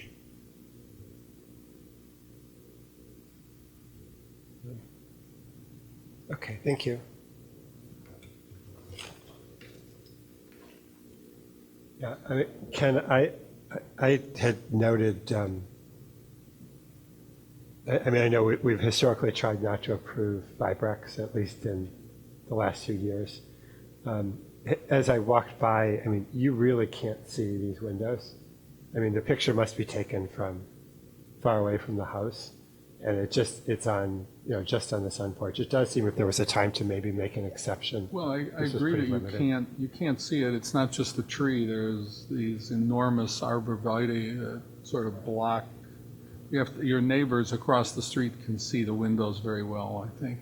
But that's always been the argument, that fences and basically landscape aren't necessarily considered, permanently blocking the view from the public way. Yeah, and I think in this case, I don't object to replacing the windows entirely. I think that's the, even though that wouldn't typically be within the standards, in this case, since they're not original and they're in poor condition, replacement is acceptable. So it's a question of replacing it with a completely novel, non-historic material like the Fibrex, which is fairly new and hasn't impressed me when I've seen physical samples of it. Is that appropriate when, for similar cost and similar performance, a wood window clad on the exterior for low maintenance is readily available? I would agree with Ken's statement that I think for a historic property, I think that it is not an appropriate material and that the aluminum clad is a very suitable alternative. I think the rationale of saying, it may not be visible here, once we've accepted that notion of the Fibrex, Mark, like it or not, it's a slippery slope, and you've opened, I hate to say you've opened the door to any future, open the window, he's saying to me, all right. But seriously, that it does, it's the precedent, like it or not. Yeah, I think what seems odd about the Fibrex is that it's a hollow section. It's a very thin material. Any water that leaks inside the frame will immediately start to decay this composite wood fiber material. It seems like a big compromise to not have the solid wood window. And I think the compromise we've all made in the past is that, okay, wood windows are difficult to maintain. We'll accept the cladding on the exterior as a as the next level of compromise once we've agreed to replace the windows. And then now this is a bridge too far for me, I guess.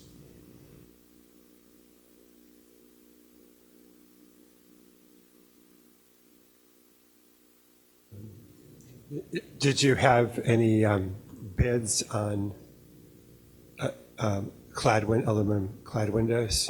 We talked to our contractor about repairing the existing windows. They said no way.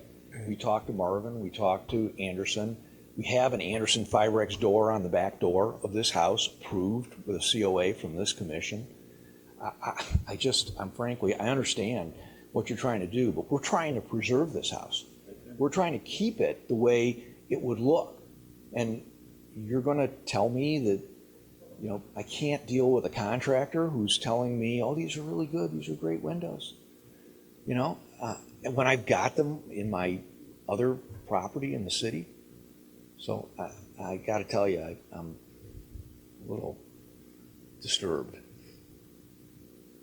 I mean, do you know if there's a cost difference? Marvin was a lot more. I don't know what Marvin had. I don't know whether they were Fibrex or they were, you know, I don't know the exact composition. I'm not a contractor. Mark, they all make various grades of windows. You can get the all wood Anderson, you can get the all wood Marvin, you can get the clad Marvin, the clad Anderson. The Fibrex got introduced. I remember being at the Marvin plant when they were first introducing them, and it was essentially to compete, I'm sorry to tell you this, with the vinyl window.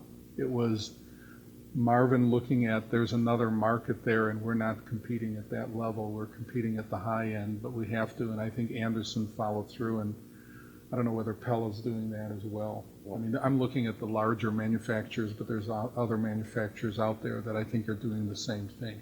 I mean, if the It's called pultruded fiberglass is what it is. It's basically extruding fiberglass.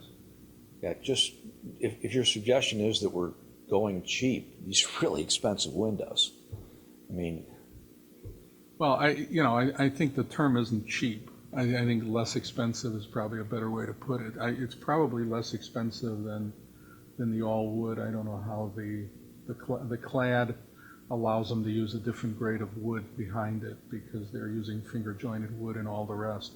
But I don't know what the differences are, and I don't think it's for us to be pricing it out. Have you seen sample? I mean, I assume you've seen samples of these windows, and that's seeing it's not a relevant consideration. It's not the same, and it's not going to be the same on the inside if you're used to, you know, a wood window that's probably painted as opposed to something that's all probably one single color. Right, but just focusing on the preservation. Yeah, no, issue. but I'm saying, you know, how are you going to judge it? You're going to have to see it. You want the kick test, the smell test, whatever it is. Okay, but I'm sorry. So, I mean, I assume you've seen these windows many times. But I don't think I'm the only architect in the room here, so defer to all the others. I've seen the Fibrex windows, and I do not think that they're a compatible alternative to wood windows or aluminum clad for that matter.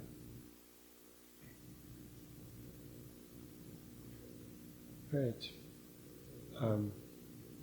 Would you be willing to get the wood clad, you know, like the outside is, what is the outside? Vinyl? Aluminum. Aluminum, and then the inside's wood? So I've been at this for 4.5 months now for a simple window replacement. I've produced, with Carlos's help, and I want to thank him because he really helped me through this, this presentation, you know, the application. Now you're asking me to go back and talk to another contractor other than... No, I'm just saying, like, we can approve the windows, but just get the windows that aren't Fibrex, the ones that are like the wood windows with the... But how can I commit to that right now? I have no idea what the pricing of that is. Costing. Oh, okay. I mean, it's just $20,000 worth of windows. I'm not talking about some... I went down to Home Depot and got some vinyl. Right, we're in the same page in terms of we want to see the house preserved and maintainable down the road. I mean, I think what Carl was saying is we can approve a certificate of appropriateness with aluminum clad wood windows as an option that you would then work out any details with Carlos.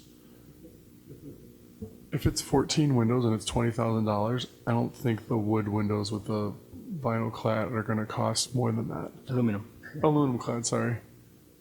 I mean, I'm not trying to make your life more complicated. I'm trying to get it done because I know you've been here for. I hear you. I hear you, and I'm going to let you guys just vote. But I got to tell you, you look at this house, you look at the windows on this house. They're from all different eras. You know, I've got casements on the first floor that come obviously from the 90s before I bought. You know, I don't know what they are. I don't know what manufacturer they are, but they're not wood. I can tell you that. I've got these wooden casements. I've got wooden windows with steel triple tracks from probably the 60s. You know, so it's pretty mind-boggling. But whatever, if you want to put that limit on it, and I'll go back to the guy, fine. I just think so people come in here all the time and they always want to do, even though I know these are expensive, we're basically trying to preserve the integrity of all the houses, and there's so many that come with, like, it's basically like a vinyl window. We're trying to stay away from that. Well, right, but my point to you is a little bit different, which is, I don't know what you're trying to preserve on this house, because you've got... They're from the 40s and the 50s, and they're not original. I get it. And I've got the Fiberx door on the back, and I've got, I don't know what, on the first floor casements, and I've got the 60s triple tracks on all the other windows. So what are we trying to preserve here? I want to get it approved for you, and I'm just saying, I think we'll approve it if we do like the Anderson. It's the same. I don't think it's going to cost dramatically different. It's the Anderson guy. You know what I mean? It's just a different window type as opposed to. Okay, I just want to get this done. Okay. Me too. So, so I make a motion? Yeah, I think we should continue this rather than disapprove that. No, I'm saying. Please do not continue this. No, he's agreeing to do the. Please do not continue this. I'm sorry, so you want us to make a motion approving the If the only way it's going to be approved is by me then going back to Carlos later and saying, yes, it will be I don't even know what it is you're wood proposing. windows with the aluminum clad. If that's what you want to do, and that's the only way I'm getting it approved tonight, do that. I don't want to come back. Okay, so. I'm not trying to rebuild my house. I'm not trying to add on modern structures to an old building. I'm not trying to subdivide. I'm not trying to do things that I wasn't approved to do. I'm just trying to That's why I'm trying to make this motion. I mean, so you can go home. Our apologies, but we Okay. we've routinely disapproved the Fiberx windows. I'm surprised that it took this long. Yeah, you're like the 500th person. But I don't know about That's that. Carol, do you want to make a motion? Okay, so I issued that we issue a certificate of appropriateness to replace 14 wood casement windows from the second floor bay facing west, south, and east with Anderson wood casement windows with an aluminum cladding outside, applicable standards for alteration 1 through 10. Second. 1015 Michigan Avenue, sorry. All in favor? I would have amended that. It's unfair to say Anderson. I think he should have the option with any manufacturer of a, I guess we're saying of a wood, of an aluminum clad window. We're not going to hold you to Anderson if you can get a different one. It's still up to Carlos to review. Okay, great. Well, deem it so amended. In favor? Do we have a second? Second. Second as amended. Opposed? No. Abstained? Okay, thank you. 18 Colfax Street. And this is an advisory review of a minor zoning variation. Yes, good evening, Commissioners. I'm Bill Pelletier. I'm here with my wife, Laura. We were before you last year regarding our permit for our garage, two-story garage in the back of our home at 818 Colfax. Today, we're here seeking your approval of a minor variation. And I think in the file, you'll see a description of how we ended up before you today. We commissioned a contractor to excavate and put in the foundations.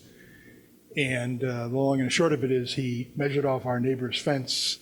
It turns out the footings in the foundation wall are 6 inches onto the side yard setback on the east side of our property.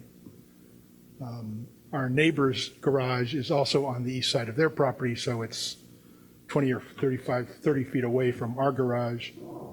It is 3 feet off the fence, but 2.5 feet off the property line.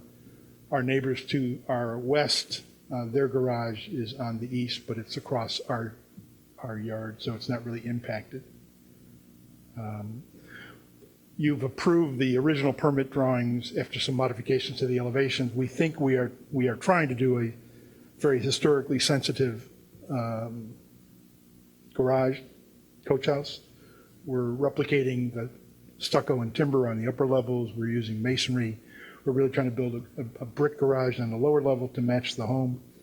We're using beadboard in the soffits, copper gutters and downspouts, a heavy shingle to match the primary residence, roof lines to match the primary residence. So we think it's an impressive garage. We regret that the contractor put it 6 inches closer to what we had asked him to do. And we've, again, are before you today hoping to get the approval of the variation and move forward and complete the garage. Thanks. Any questions? Did you pay him? You know I did. In full, or have you deducted something? We paid him in full. He was, he'd done a neighbor's garage, a very thoughtful, great guy, wasn't cheap, but he has disappeared from the face of the earth. Thank you. This is just a recommendation, not a certificate, right? Yes. Okay. I move we recommend approval of the minor zoning variation for the garage setback, which Hold is... on, 1 second. Oh, did we need Public public comment? comment? Public comment. Sorry. Was there anybody? I'm assuming no. Okay. Go ahead. Okay, sorry. He's out there measuring. Hold on. Did you ask formally if there's any public comment? For the record? We just did. Okay. And nobody is? No. Okay. Sorry. Sorry, I was trying to type, yeah. We're trying to get you out. I move that we issue a recommendation for approval of the minor zoning variance for the garage, which will be at 2'6" setback instead of the 3'0" required. A second. Second. Second. So all in favor, say aye. All were in favor. Thank you. Commissioners. Good luck. Thank you very much. Good luck the rest of the way. 1022 Good luck to all Greenwood of you. Street.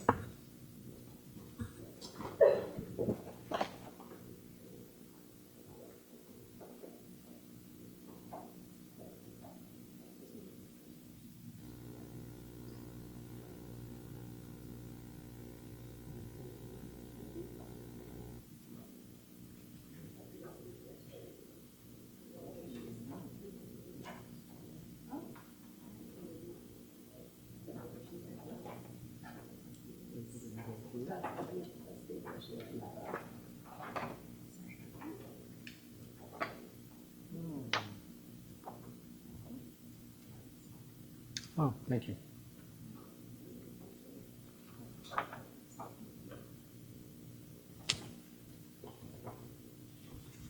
Thank you.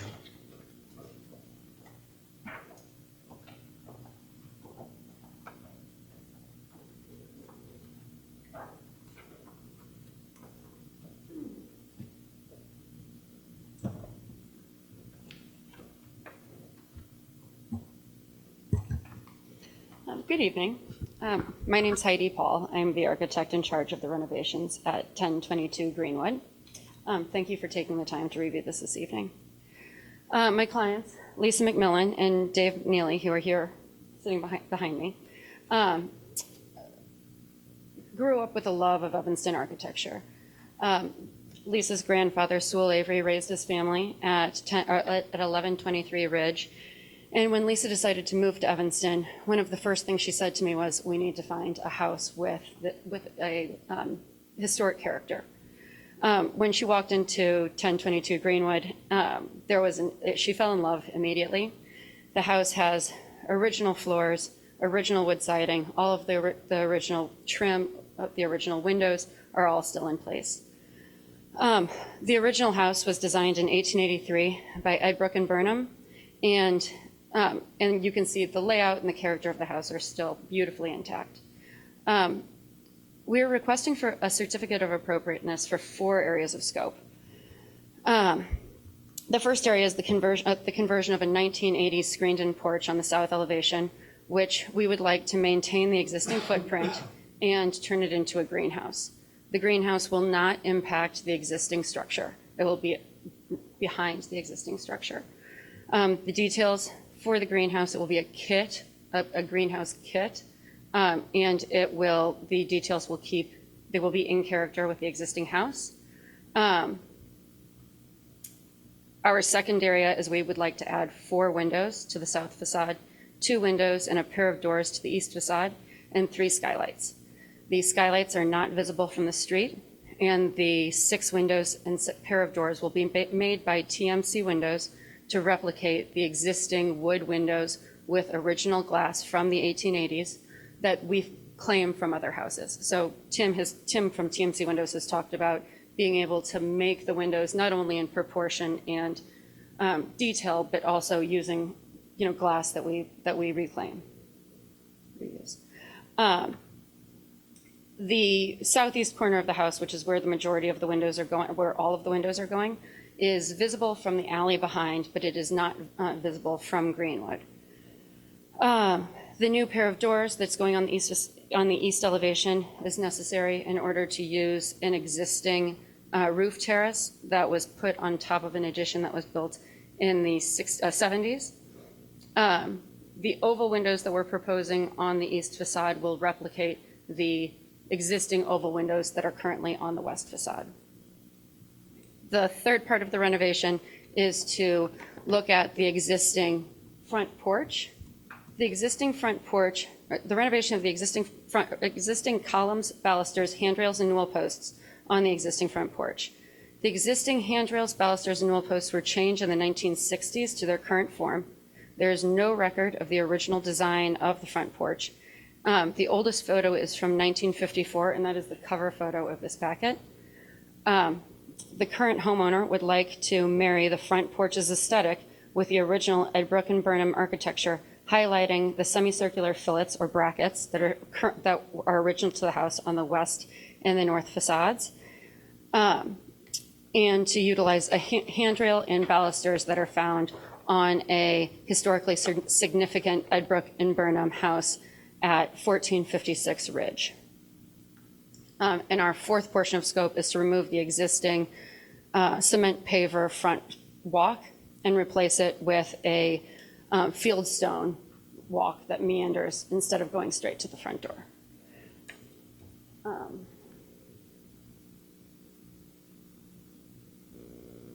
So that is the house in 1954.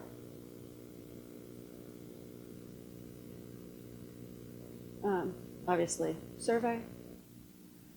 That is an existing site plan showing the existing location of the screened-in porch and the existing front walk that goes straight to the front door. That shows our proposed front walk, and it also shows that the greenhouse will occupy the exact square footage of the existing screened-in porch. These are obviously current photos. You can see the oval windows on the west facade that you'll see in the elevations next. These are just hand sketches of the proposed revisions from, obviously, Public Ways.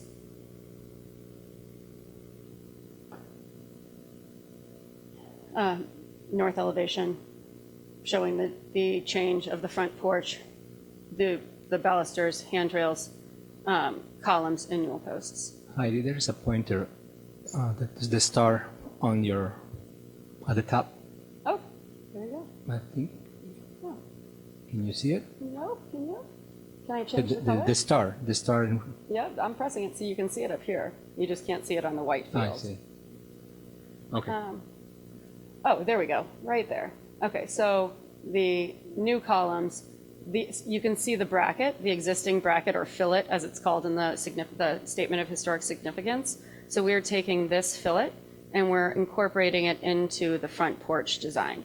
The handrail and balusters can be found, like I said, on another Edbrook and Burnham house that is shown in the packet that I'll flip to in a second. And aside from that, the north facade is staying as in its existing state.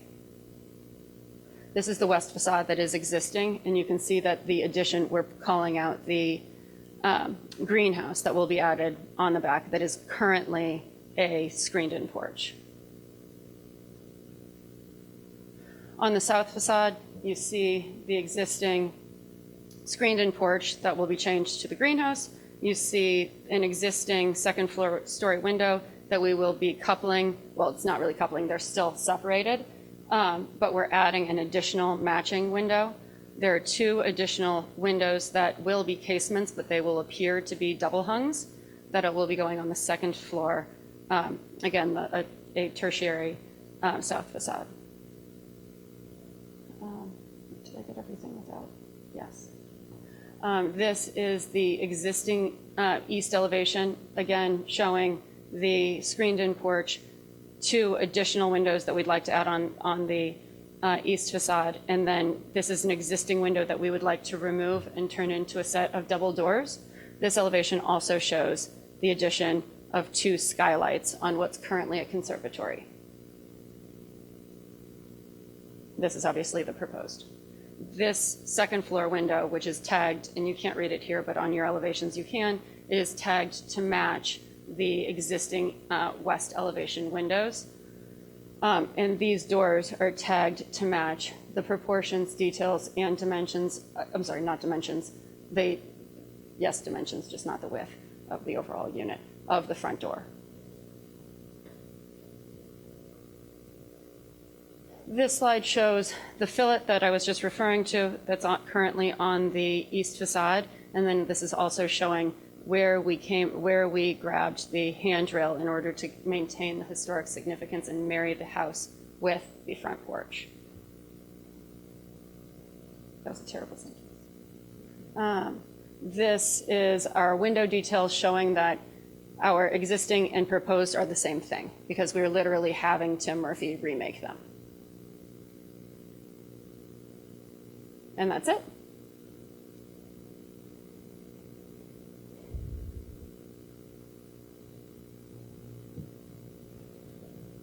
Question? Yeah, why this decision about I'll start with the columns on the front porch.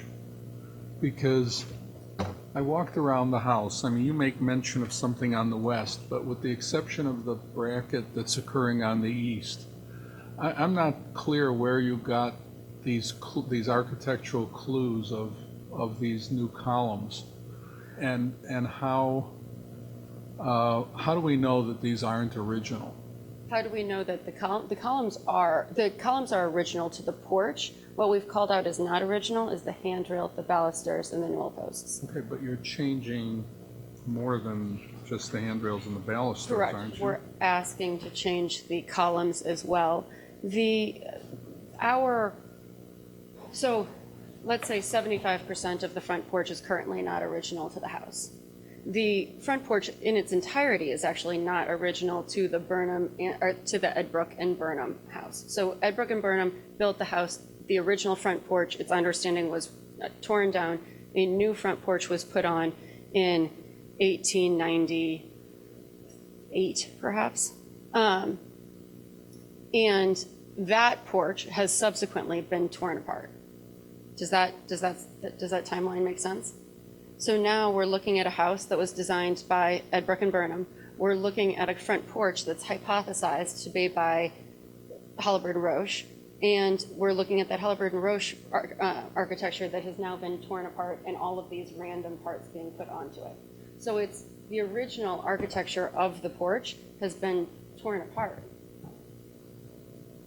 I mean, I would argue that the only thing that's still on the porch that is original to the porch is the columns, and those are in terrible, terrible shape. And that's an assumption that they are original, by the way, because I did a ton of research to try and figure out exactly how this house went together, and there is no proof. The statement of historic significance hypothesizes the architect, and I went back through the Halliburton Roche archives at Northwestern, And there is no drawing, there is no physical proof. There's no documentation that shows the original, the second iteration of the porch. So we have this 1954 real estate photo is all you've been able to turn up Correct. in terms And I have done, my client and I have done extensive research trying to figure out what was originally there, because the idea of this gorgeous, gorgeous house having a front porch that doesn't marry with the architecture of the house is something that we would like to remedy.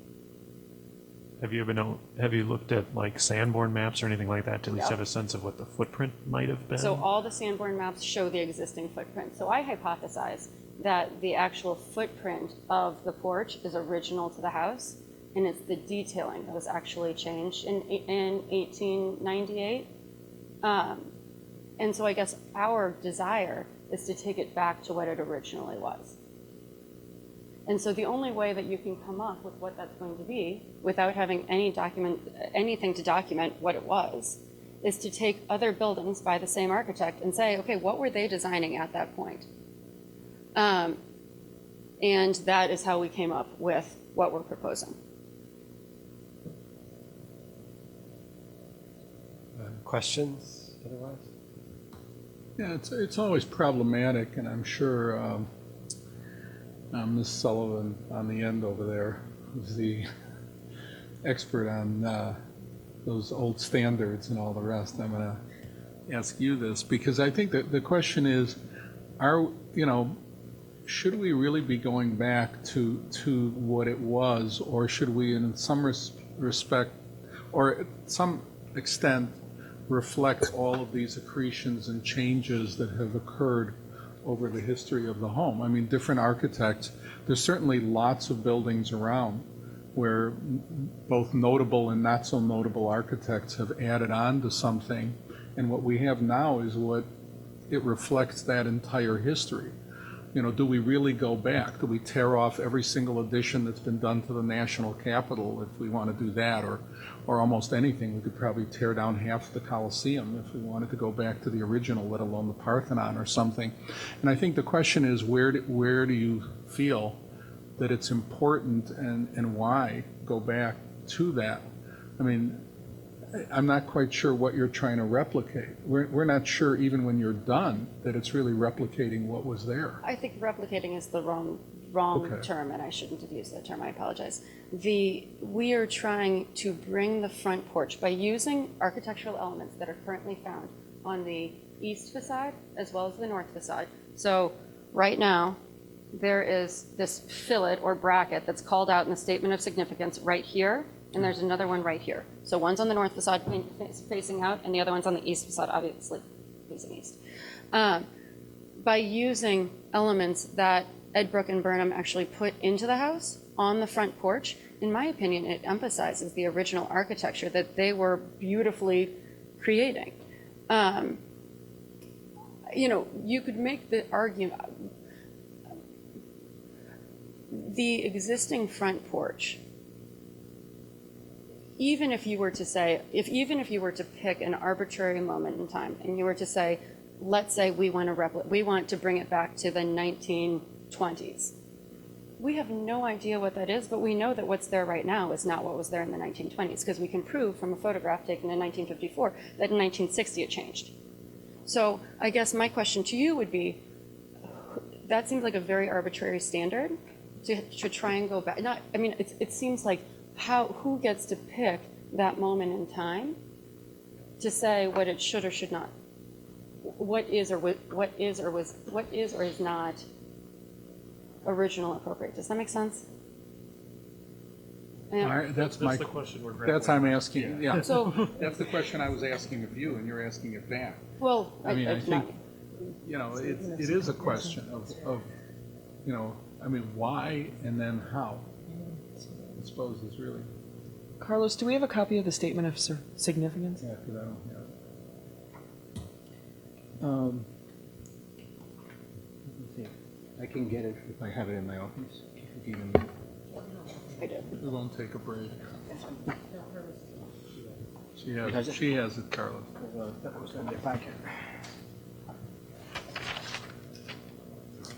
this is.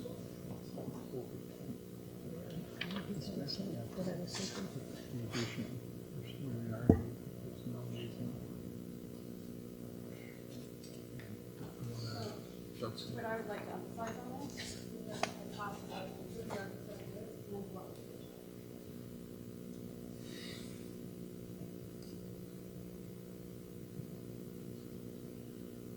Who the architect of the front porch is and whether or not it was original.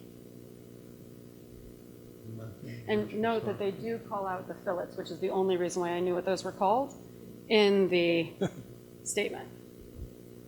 I would have called them brackets. Decorative brackets. I'm sorry, what's a fillet?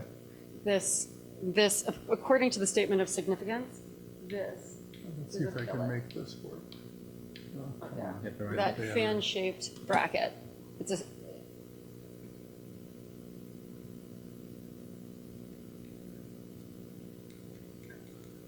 Is it relevant to the? I'll let you guys read it, but it does make comment to the porch's regularly spaced ionic columns, which I think you were, let's see if I can make this, there we go. This, right? yes, correct. Finally found one that's working. I always bring a bunch of them, the batteries are always dead, so.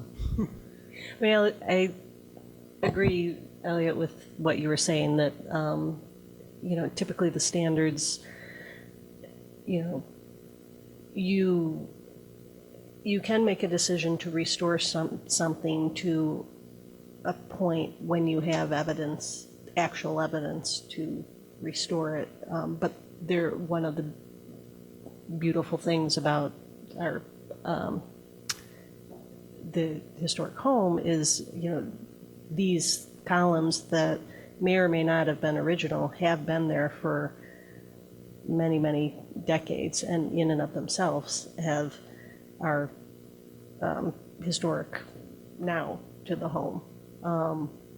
They're called out in the statement of significance.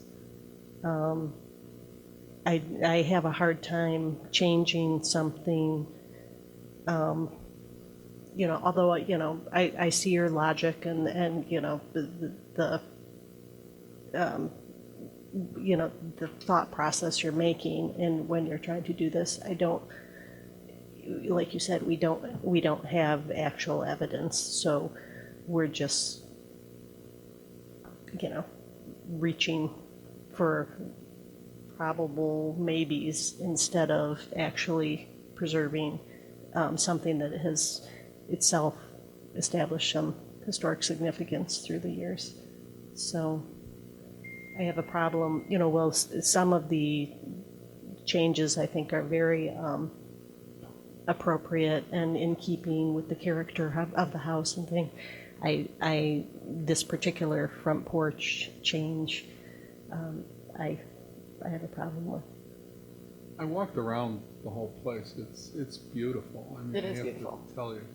I was having a problem trying to understand why you're reworking the path, but I won't go into that. Actually, I can tell you that because I actually think if you look at all of the historic photos of the house, there used to be this massive tree that framed the view of the house.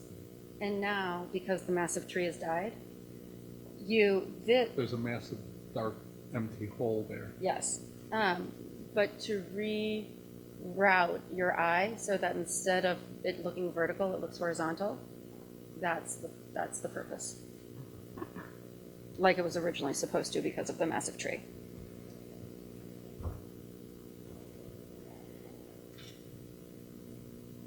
Well, I mean, I would agree that we should approve the project except for the changes to the porch. I mean, the ordinance says right in it that the changes that have taken place in the course of time are evidence of its history, and they're going to say become part of the historic structure even if they weren't original. And I do think to change what's there now to something that's found on, particularly something that's found on other homes by the original architect, would require, I just think, a real proof that you were restoring something to what was there.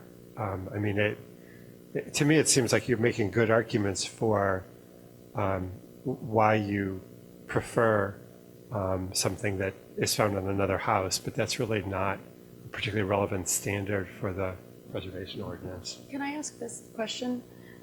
Can we, and I have, obviously, I'm asking this question without having any idea of what my client would like, but would you consider it relevant to leave the ionic columns, but to change the handrail handrail and balusters, knowing that right now there's, I mean, if you look at the existing newel posts versus the, I mean, just any architect can see that the newel posts are not original. The balusters are chunky. Like, they literally look like you could have picked them up. So let me actually make my point in photos. Yeah. So. Yeah, do that. I know what she's talking. Yeah. So this is the photograph from 1954, and if you count, there are 32 balusters between each column. And unfortunately, is there a zoom function? If you look now, there are 18 balusters between each column. So the scale has just changed drastically. And you know, there's no proof that the picture in 1954 is original either. And so I guess my question is,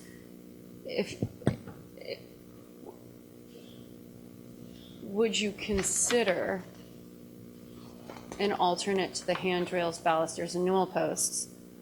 I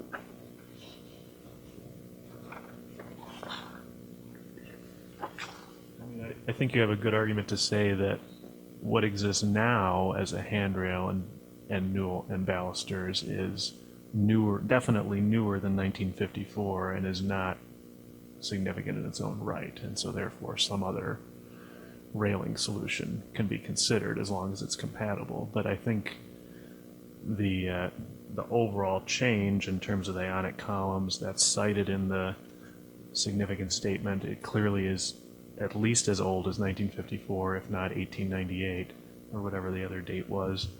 I think it would be a mistake to remove those features.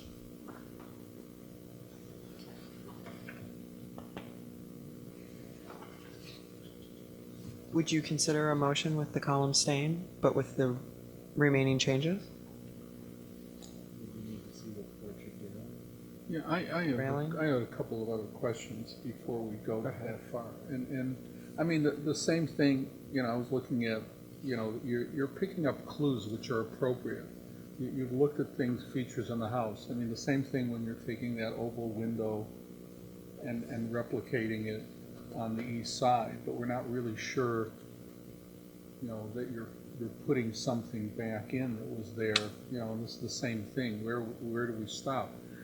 What I did have a question of, and it's something that no one's been asking about, and I'm not saying it's wrong, but do you have a little more information about this greenhouse? Right now, it just, I don't know anything about it. It's certainly, you know, I'm not asking you to buy one of those incredibly expensive things that we see in catalogs, these English greenhouses made of cast, God knows what, that cost more than English cast iron stoves. But it's the same kind of logic.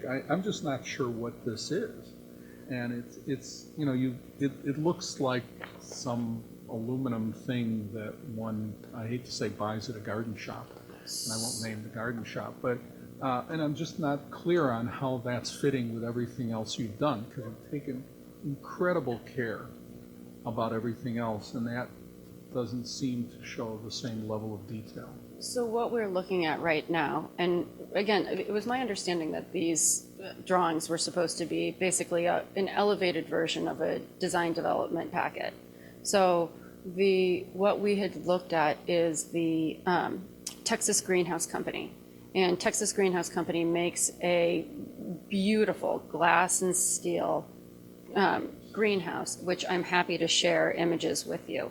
I did not think that going into an extreme amount of detail for that piece without knowing if you guys were going to approve the changing out of the structure was, are you pulling them up?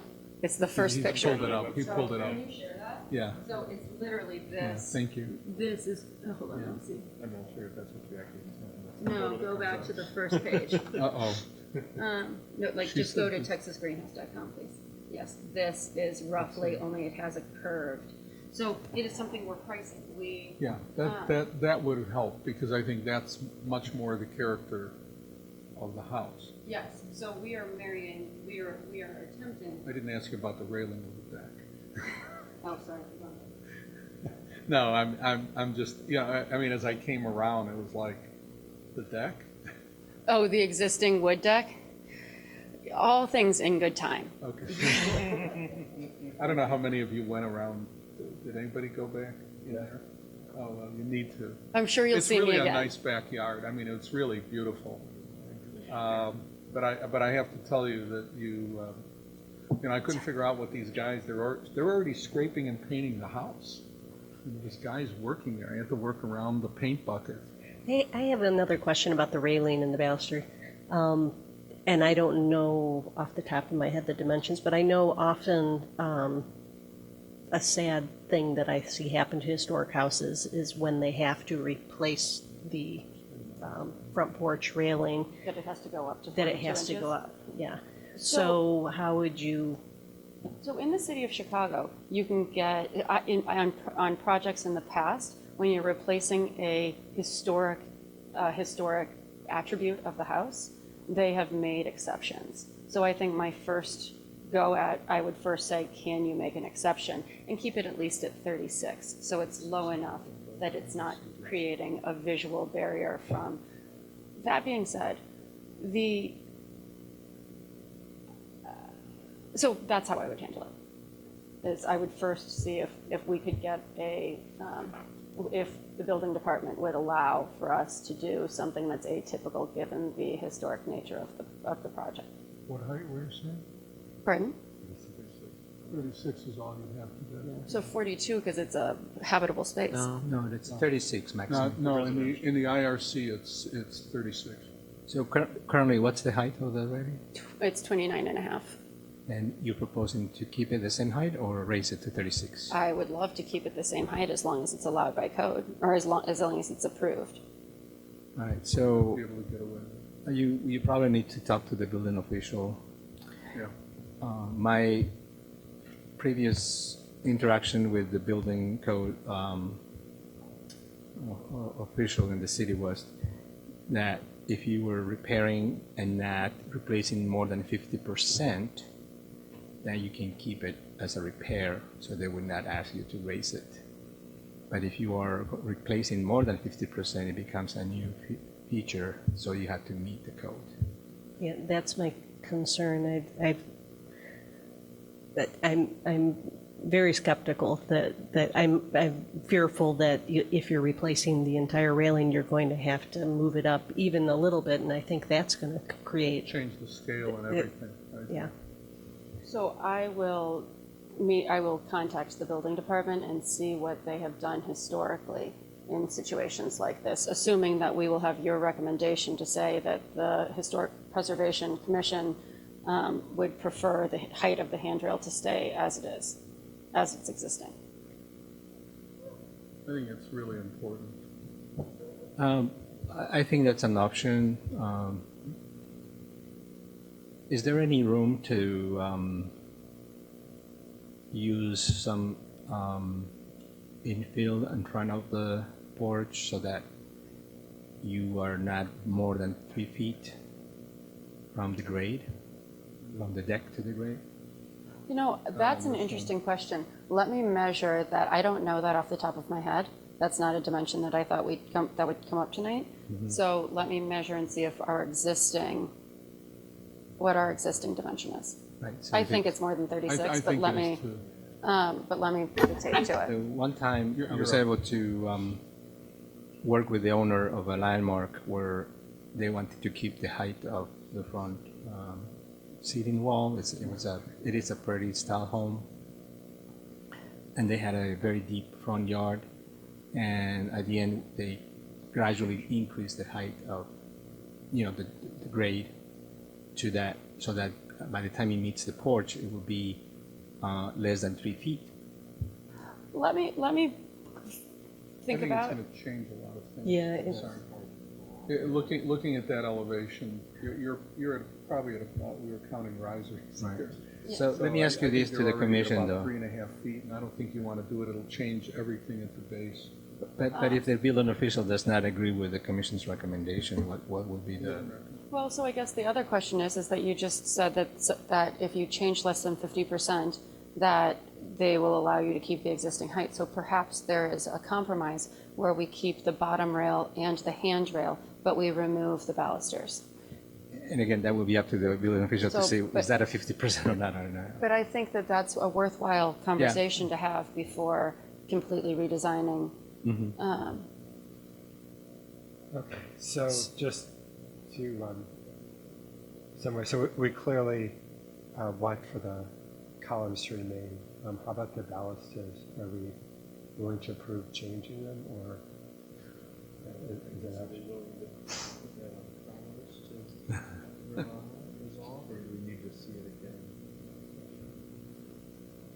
I'm sad. I mean, we either have to authorize the option, at least the option of changing them, or replacing them with.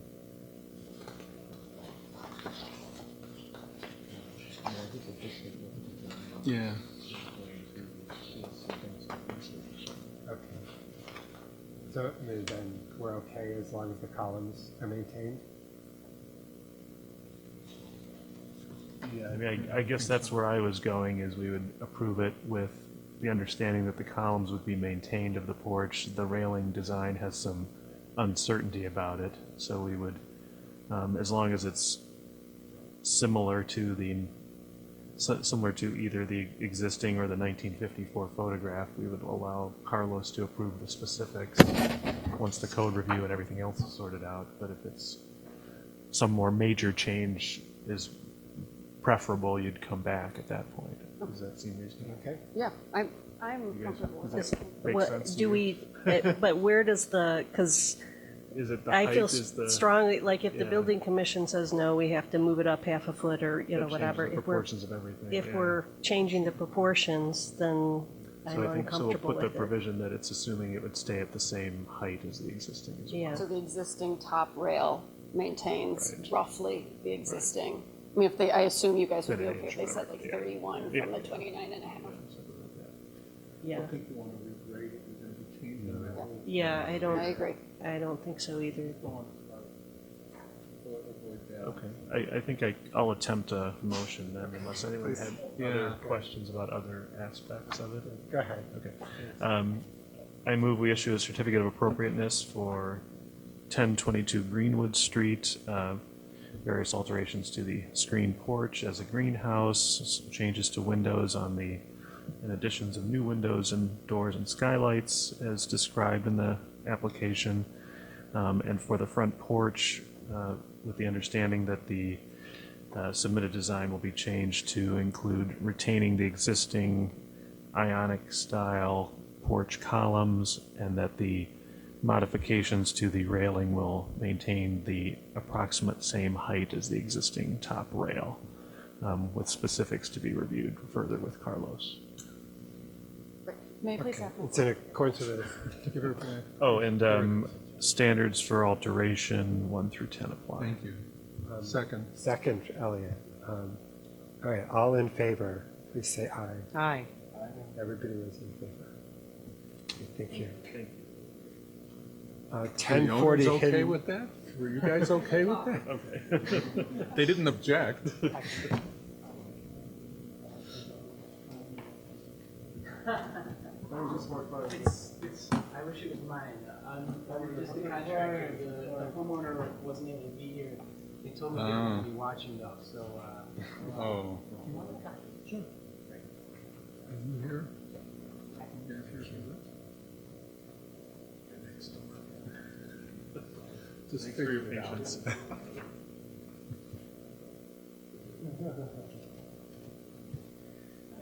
Good evening. My name is Dorian Brewer. I'm the co-owner of Ailey Solar. We're the contractor for this project. The application is for putting removable solar panels on the south-facing, several south-facing surfaces of the house. The homeowners largely put together this packet, and they weren't able to be here because of the change of date, so they asked if I could come, and I was happy to do that. I'm happy to answer any questions. A couple of key points I think they had, and we certainly agree with them. They made several decisions to try and make the appearance of the solar panels as pleasing as possible. So they opted for an all-black module, which is more expensive, as well as all-black racking, and they also made sure that the design stayed flush with the roof, similar to the other historic homes that you have in the packet there with the solar on it. The difference you may note is that the two photographs of the two other historic homes, those are not all black modules, so the Londies have very much tried to keep that in play. The other thing they required of us as the designer of the solar system for them was to make sure, despite the fact that in a couple places it would be advantageous to have more solar panels in the front of the house, where the best light to collect the most sunlight and generate the most economic and environmental value for the home, they thought that the aesthetics of having too many panels in the front of the house they did not agree with, so they asked us to move some of the modules to the middle and to the back as opposed to the most advantageous area. So they've been very focused on trying to make, trying to merge the worlds of historic preservation on the one hand and, saving the planet on the other. I'm absolutely happy to answer any questions you have. I personally designed this system. I also did all the CAD drawings for the 3D views. We love CAD drawings in our office. I was happy for the distraction from my normal duties, so happy to answer any questions on any aspect of it you may have.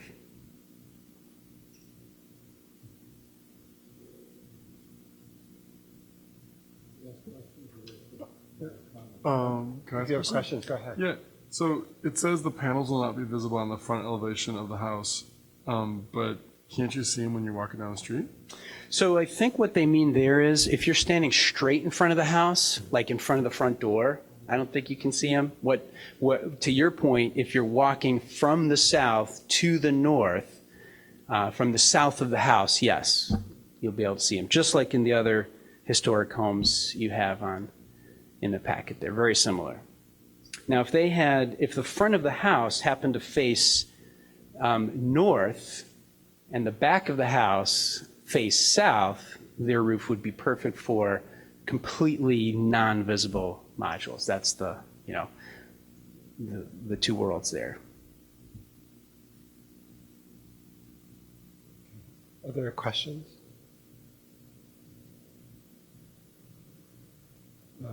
Why don't we are you here to speak about this project? Why don't you have a seat? And Sure. we'll let that. Okay. Good night. We are the owners of 1032 Hinman Avenue, and these are our next door neighbors. My name is Valeria Piaggio, and this is Jeff Filippelli, my husband. We have bought this house a year ago, and during this time, we had a great relationship with our neighbors, agreeing on things such as even cutting a few branches of the beautiful elms we have in between the houses. Unfortunately, on this occasion, we disagree with the project. We feel that the benefits to the homeowners and even the city are not commensurate with the impact it has on the views of the house, the neighborhood, and certainly the historic value of the property. These are black plastic panels on top of a red roof that is in almost a line, so you can have, it's very visible from the street. It is certainly, very prominent to us. All our north-facing windows actually have direct views on this roof. I understand that it's not your area, to care about how it impacts the neighbors, but it will affect the value of our own home, our main stairs are, beautiful wooden stairs with bow windows that look to this roof. And I have pictures if you want to see them. And looking at black solar panels will affect not just their property, but ours as well. The other thing to consider is there are alternatives to solar panels. In fact, there are solar shingles, there are solar tiles, there are ground panels as well. This is a very large property. It's almost 12,000 square feet, the lot itself. So it could accommodate ground panels as well. And today I actually had a conversation with ComEd. There's a community solar plan that is underway with a farm that will concentrate enough solar panels for a large community, and you can sign up, and this is actually happening in the next few months. So we are not opposed to creating, generating energy to help Evanston achieve its environmental goals. We just don't agree with the materials chosen, and we feel that there are alternatives that will have a much less impact. Anything to add? No, that was really good. I don't know if you have any questions, if you want to see the photos.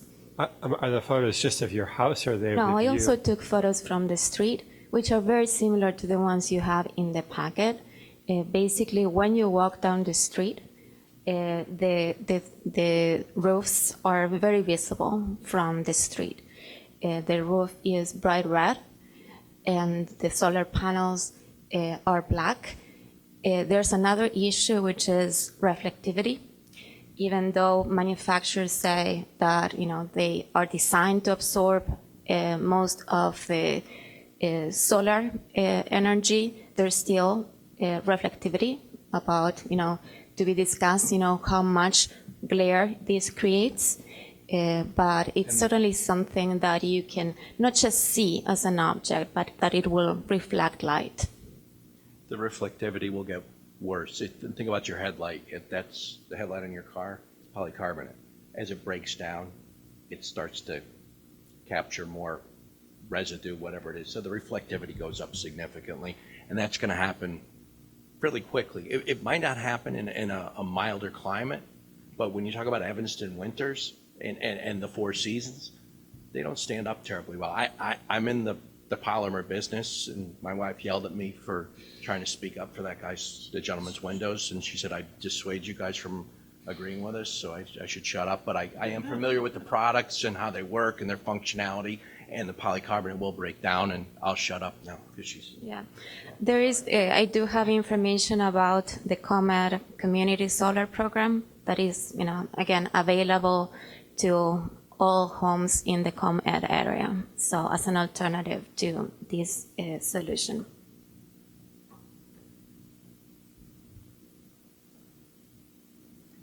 I was looking to see if you had any comments about the reflectivity.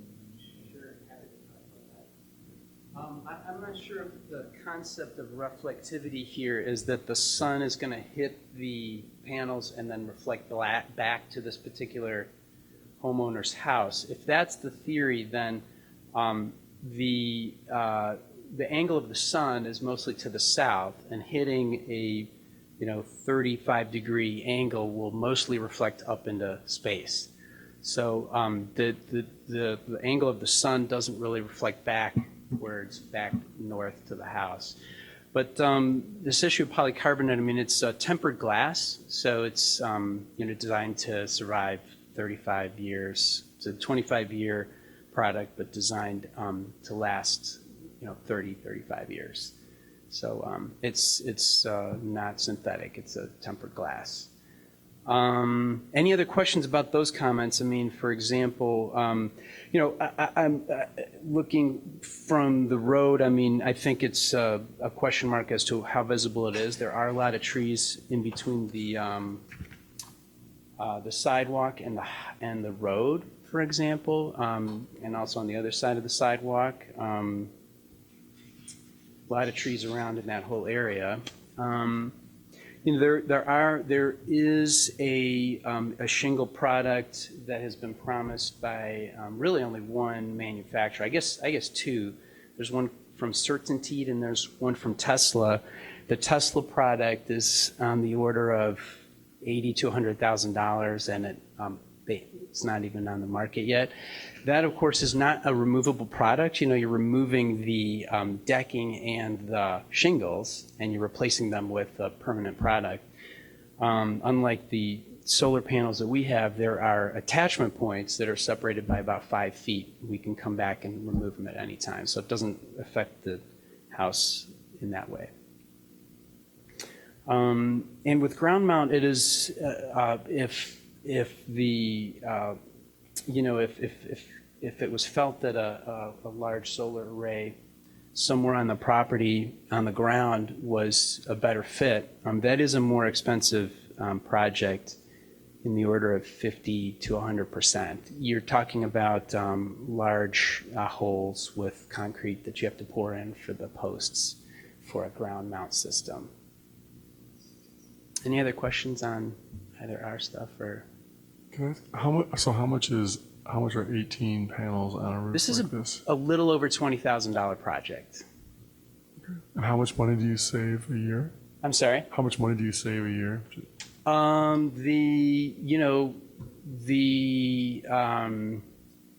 They'll offset a good portion of their electricity. So, typical bill is $100, $150 a month. Is there a specific use for the solar electricity for this house? It's the same as the utility, so it's any particular Going into use. the grid, is that? Yeah, I mean, it goes into the grid if the house, first it feeds the house electrically, then once the house has used all that energy, it back feeds to ComEd. Technically, the actual electrons generated by the solar system will go back on the wires and feed the houses of all the neighbors of the Londies, including the folks here tonight. Their house will technically be running on the solar panel around the middle of the day, as will all the other neighbors right around the house. Pretty cool. So is it kind of so if you cut out the 8 panels on the front half of the house, That's generating the majority of the. Yeah. That's generating the majority of the power. Those are probably the most efficient ones, given the yeah, location. if you saw the heat map, Yeah. that would definitely remove the economic feasibility of the project for sure. I think the difficulty is, having walked over there and walked around, it is that view that's in the lower right-hand corner on that panel. It's not, you see it, you see that whole roof. It's pretty hard to hide, and I guess what makes it difficult here is the fact that you've got these black panels, and that is really a red roof, even more so than it looks in these photos. You can't avoid, anything you put on it is going to be fairly obvious. But what you're saying is that it's glass panels, so yeah. It's not that it's a matte finish where part of the reflectivity and all the rest. It is. I mean, it's designed to reflect as little as possible. Any light reflected means it's not absorbed, and so that's an efficiency issue. These are kind of higher-end modules from Panasonic. I think the other thing is, and it's been recurring all through today, we're getting all these wonderful summer photos with beautiful trees, and we haven't had any of these winter photos where, I mean, and that even occurred on the first Ridge project. Every single one of these was, what are they going to look like when there's nothing on these trees? And these are not evergreens. I mean, these are maples and elm. And so, it's not only what you're going to see, but I think a lot more of what I saw of the roof today. I'd be seeing that second group of panels. I don't think I'd see the lower panels, but I'm talking about from the street. I didn't go around to the auto dealership and go down the alley. Right. But My only problem too, though, is that based on reading the standards, they're not making any alterations to the historic structure. It's really minimal So when you read the standards, I mean, Elliot, I'd like to know which standard then, it's hard to do that because it's an architectural feature that isn't changing the historic integrity of the home. So I really don't know if that is enough. Is this the standard for alteration in this case? Yeah, I don't know. I mean, they can be easily removed even, so it's hard to say they're damaging the historic preservation of the home. But you're not going to take them off if you put them on for 20 grand. They're not really temporary. You don't know that. They last up to 35 When the years. roof, when the roof starts leaking for some other reason, you'll be taking everything off, so. Or if technology changes Yeah, and something better comes along, they could be taken. I think the thought is that they can be taken off without destroying that historic roof. The return on investment in this project is, if I recall, about 5 or 6 years. So in other words, after 5 or 6 years, the system has paid for itself. I mean, there's not a lot of other investments in the home like that. But in this case, the home, the current homeowner or future homeowner, in that sense has made their money back. Now they'd realize even more, benefit to keep it. But, at least in that sense, they have to take it down. It's paid for itself. Unlike almost anything else you do with a building, it doesn't pay for itself, Solar does, which is one thing that's nice about I it. think we have the right to. Yeah, what? Okay. I think we have the right to approve the addition to any visible physical features. It isn't a matter of right. And if somebody was coming in here with something that was, I'm sorry. No, it's fine. If someone was coming in with something that wasn't green energy, I don't think we would hesitate for a minute to say that we could approve or disapprove based on appearance. So I don't think it's a matter of having a right to. I mean, it talks about the materials, finishes. I mean, it clearly affects the historic appearance.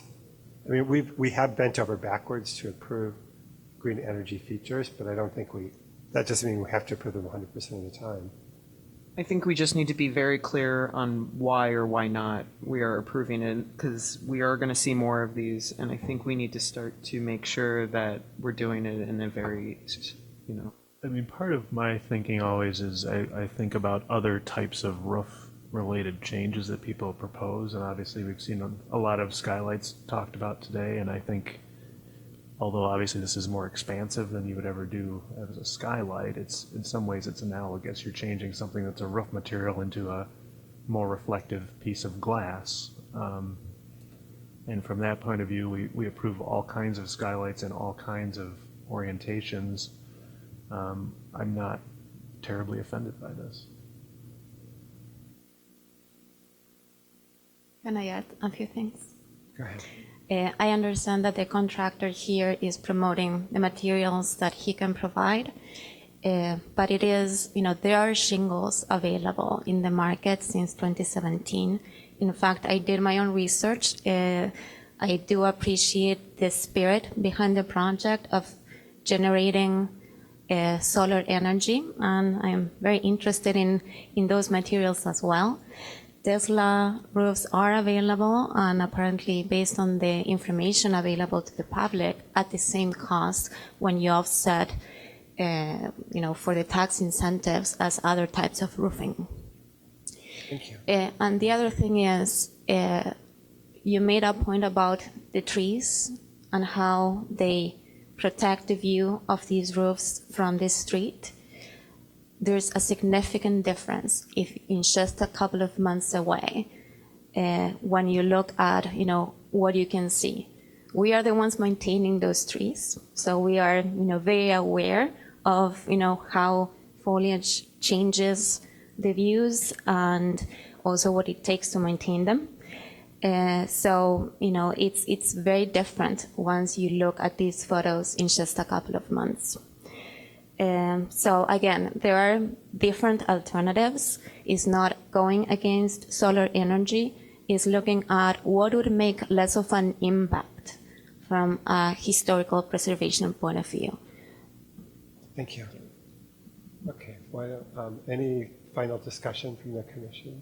I was just going to say, I mean, in my opinion, you know, I love the cause, the green energy cause or whatever, and I think there has to be a marriage, in my mind, when you're looking at primary facades and primary vistas of the home, then if we can somehow maintain those and give a little more leeway on some of the secondary and tertiary things that we still have purview over, but you know, we could give more leeway for green energy and things like that that are removable. I'm okay with that, but I guess the chunk that really dramatically affects the perspective from the primary vistas, I have a problem with altering. Me too. Like I just took my family by this house a couple days ago because they have all like native grasses in the front yard, and it's really beautiful, and it's a charming house. And then you're throwing like plastic panels on top of it, which of course we all want solar energy glass, but it's gonna like really, you know, it would be great if they kind of like match the shingles, like maybe blend it in, but they don't at all. Just, I mean, I agree with what like I said. Just to clarify, I mean, we certainly have in the past and may approve modifications to the front facade as well. But I think we reserve. I mean, I agree with you that we should more heavily scrutinize modifications to the most visible parts of the house, and we have to deal with it on a case-by-case basis in terms of whether the you know, the modifications are just adversely affect the appearance too much. Yeah, and I do think we should keep trying to approve all these projects we can. I do too. I mean, unfortunately, one of the historic elements of the home is the red roof also, and so I wish there wasn't such a dramatic contrast. That's the issue, and we, you know, he just said it to me. We have no purview over color. This is one of those where, you know, hypothetically, would we be having this discussion if it was a black roof or a dark brown roof? Chances are there wouldn't be this conversation because everybody would have said it won't show up. It's so blatant when you look at that. Yep. But you know, all right. It's not to say re-roof the house and then we'll reconsider it. Would anybody like to make a motion?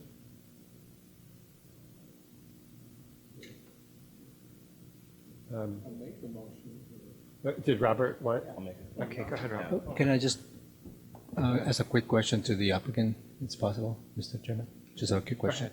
Do you think there might be an alternative to remove the the panels that are on the front of the portion and maybe relocate in areas that would be less visible? I know you have some room behind the gable. I think there were maybe 2 more module locations like that were maybe 30 or 40% less productive in the very back of the house.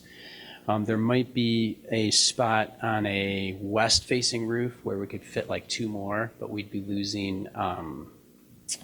So we'd be losing at least 2 modules. How many modules? But we would. It might jeopardize the project to making it uneconomic. In other words, and the homeowner might, you know, not be able to move forward with the project. Let me see. It was.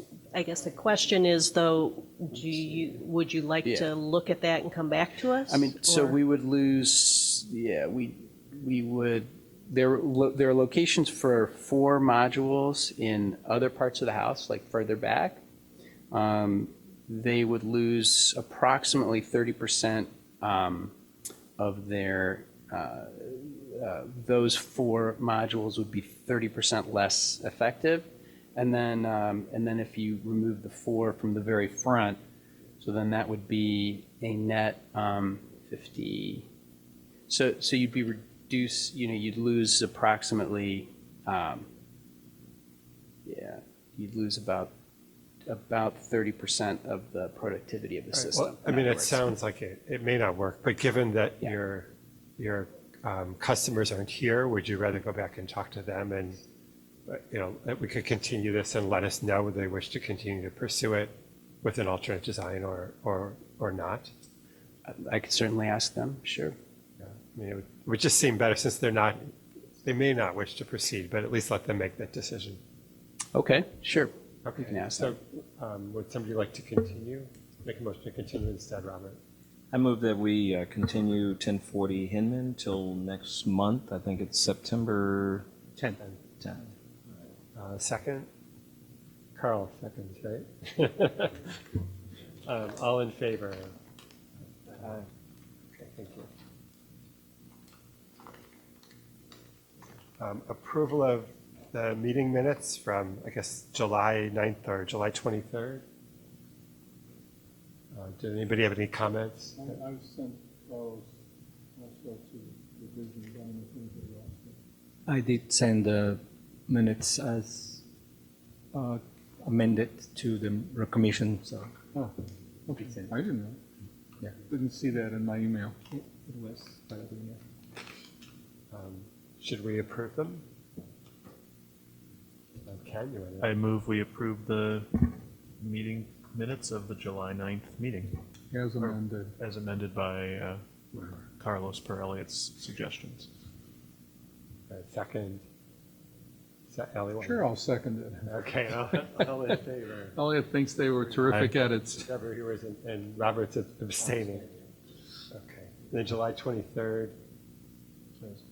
I move we approve the meeting minutes of the July 23rd meeting as amended per Elliott's suggestions. Second. I only changed one thing of Susie's. And all in favor. What? Yes. I changed something you said so it sounded more coherent. All right, so we have to say all in favor of approving the July 23rd minutes. I think it's, I assume two abstentions. Okay. What? Only one, right? Robert is not the only one abstaining, correct? Did Carl vote in favor? I was in favor, but I wasn't here. Yeah, that's what I was abstaining for. Okay. 2 abstentions? All right. I'll tell you later, Sue. Do you want to describe the modification of the rules and procedures, Carlos? Yes, so I met with our IT staff. So we started actually putting the text in a format that is going to be published. There were some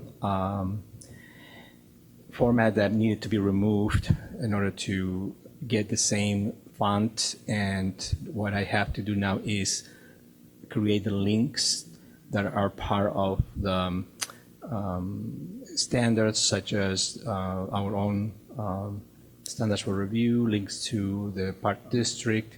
So we will be doing that in the next few days, so that my hope is that by the next meeting it will be ready to go online. You're talking about the design guidelines. Right, design guidelines, right. Okay. I thought he was talking about the amendment.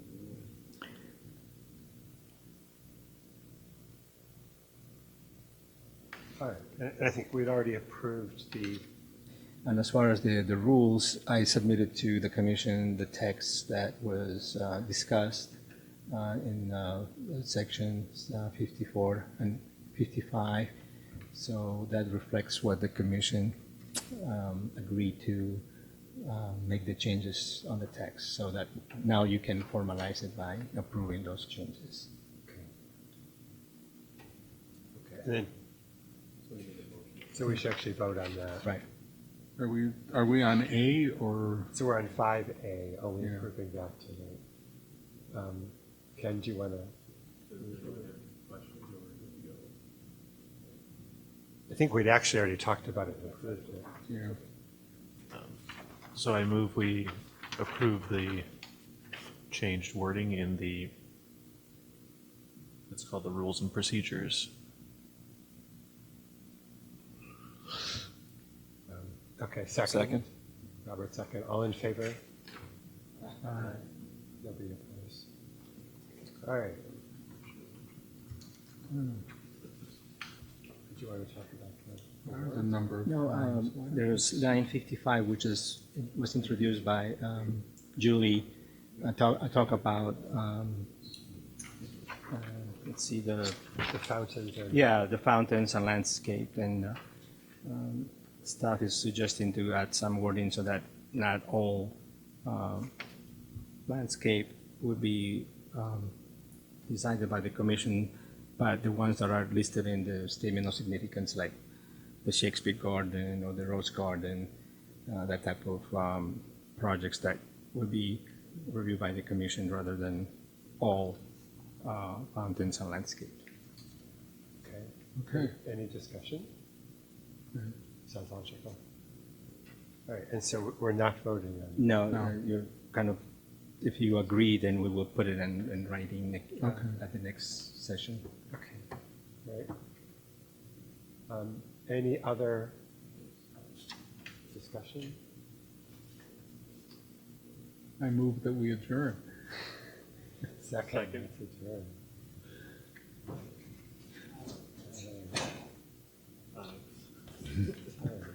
All in favor, everybody. Elliot's moved and then. Did somebody second it? Oh, okay. Ken did. And I think it was unanimous.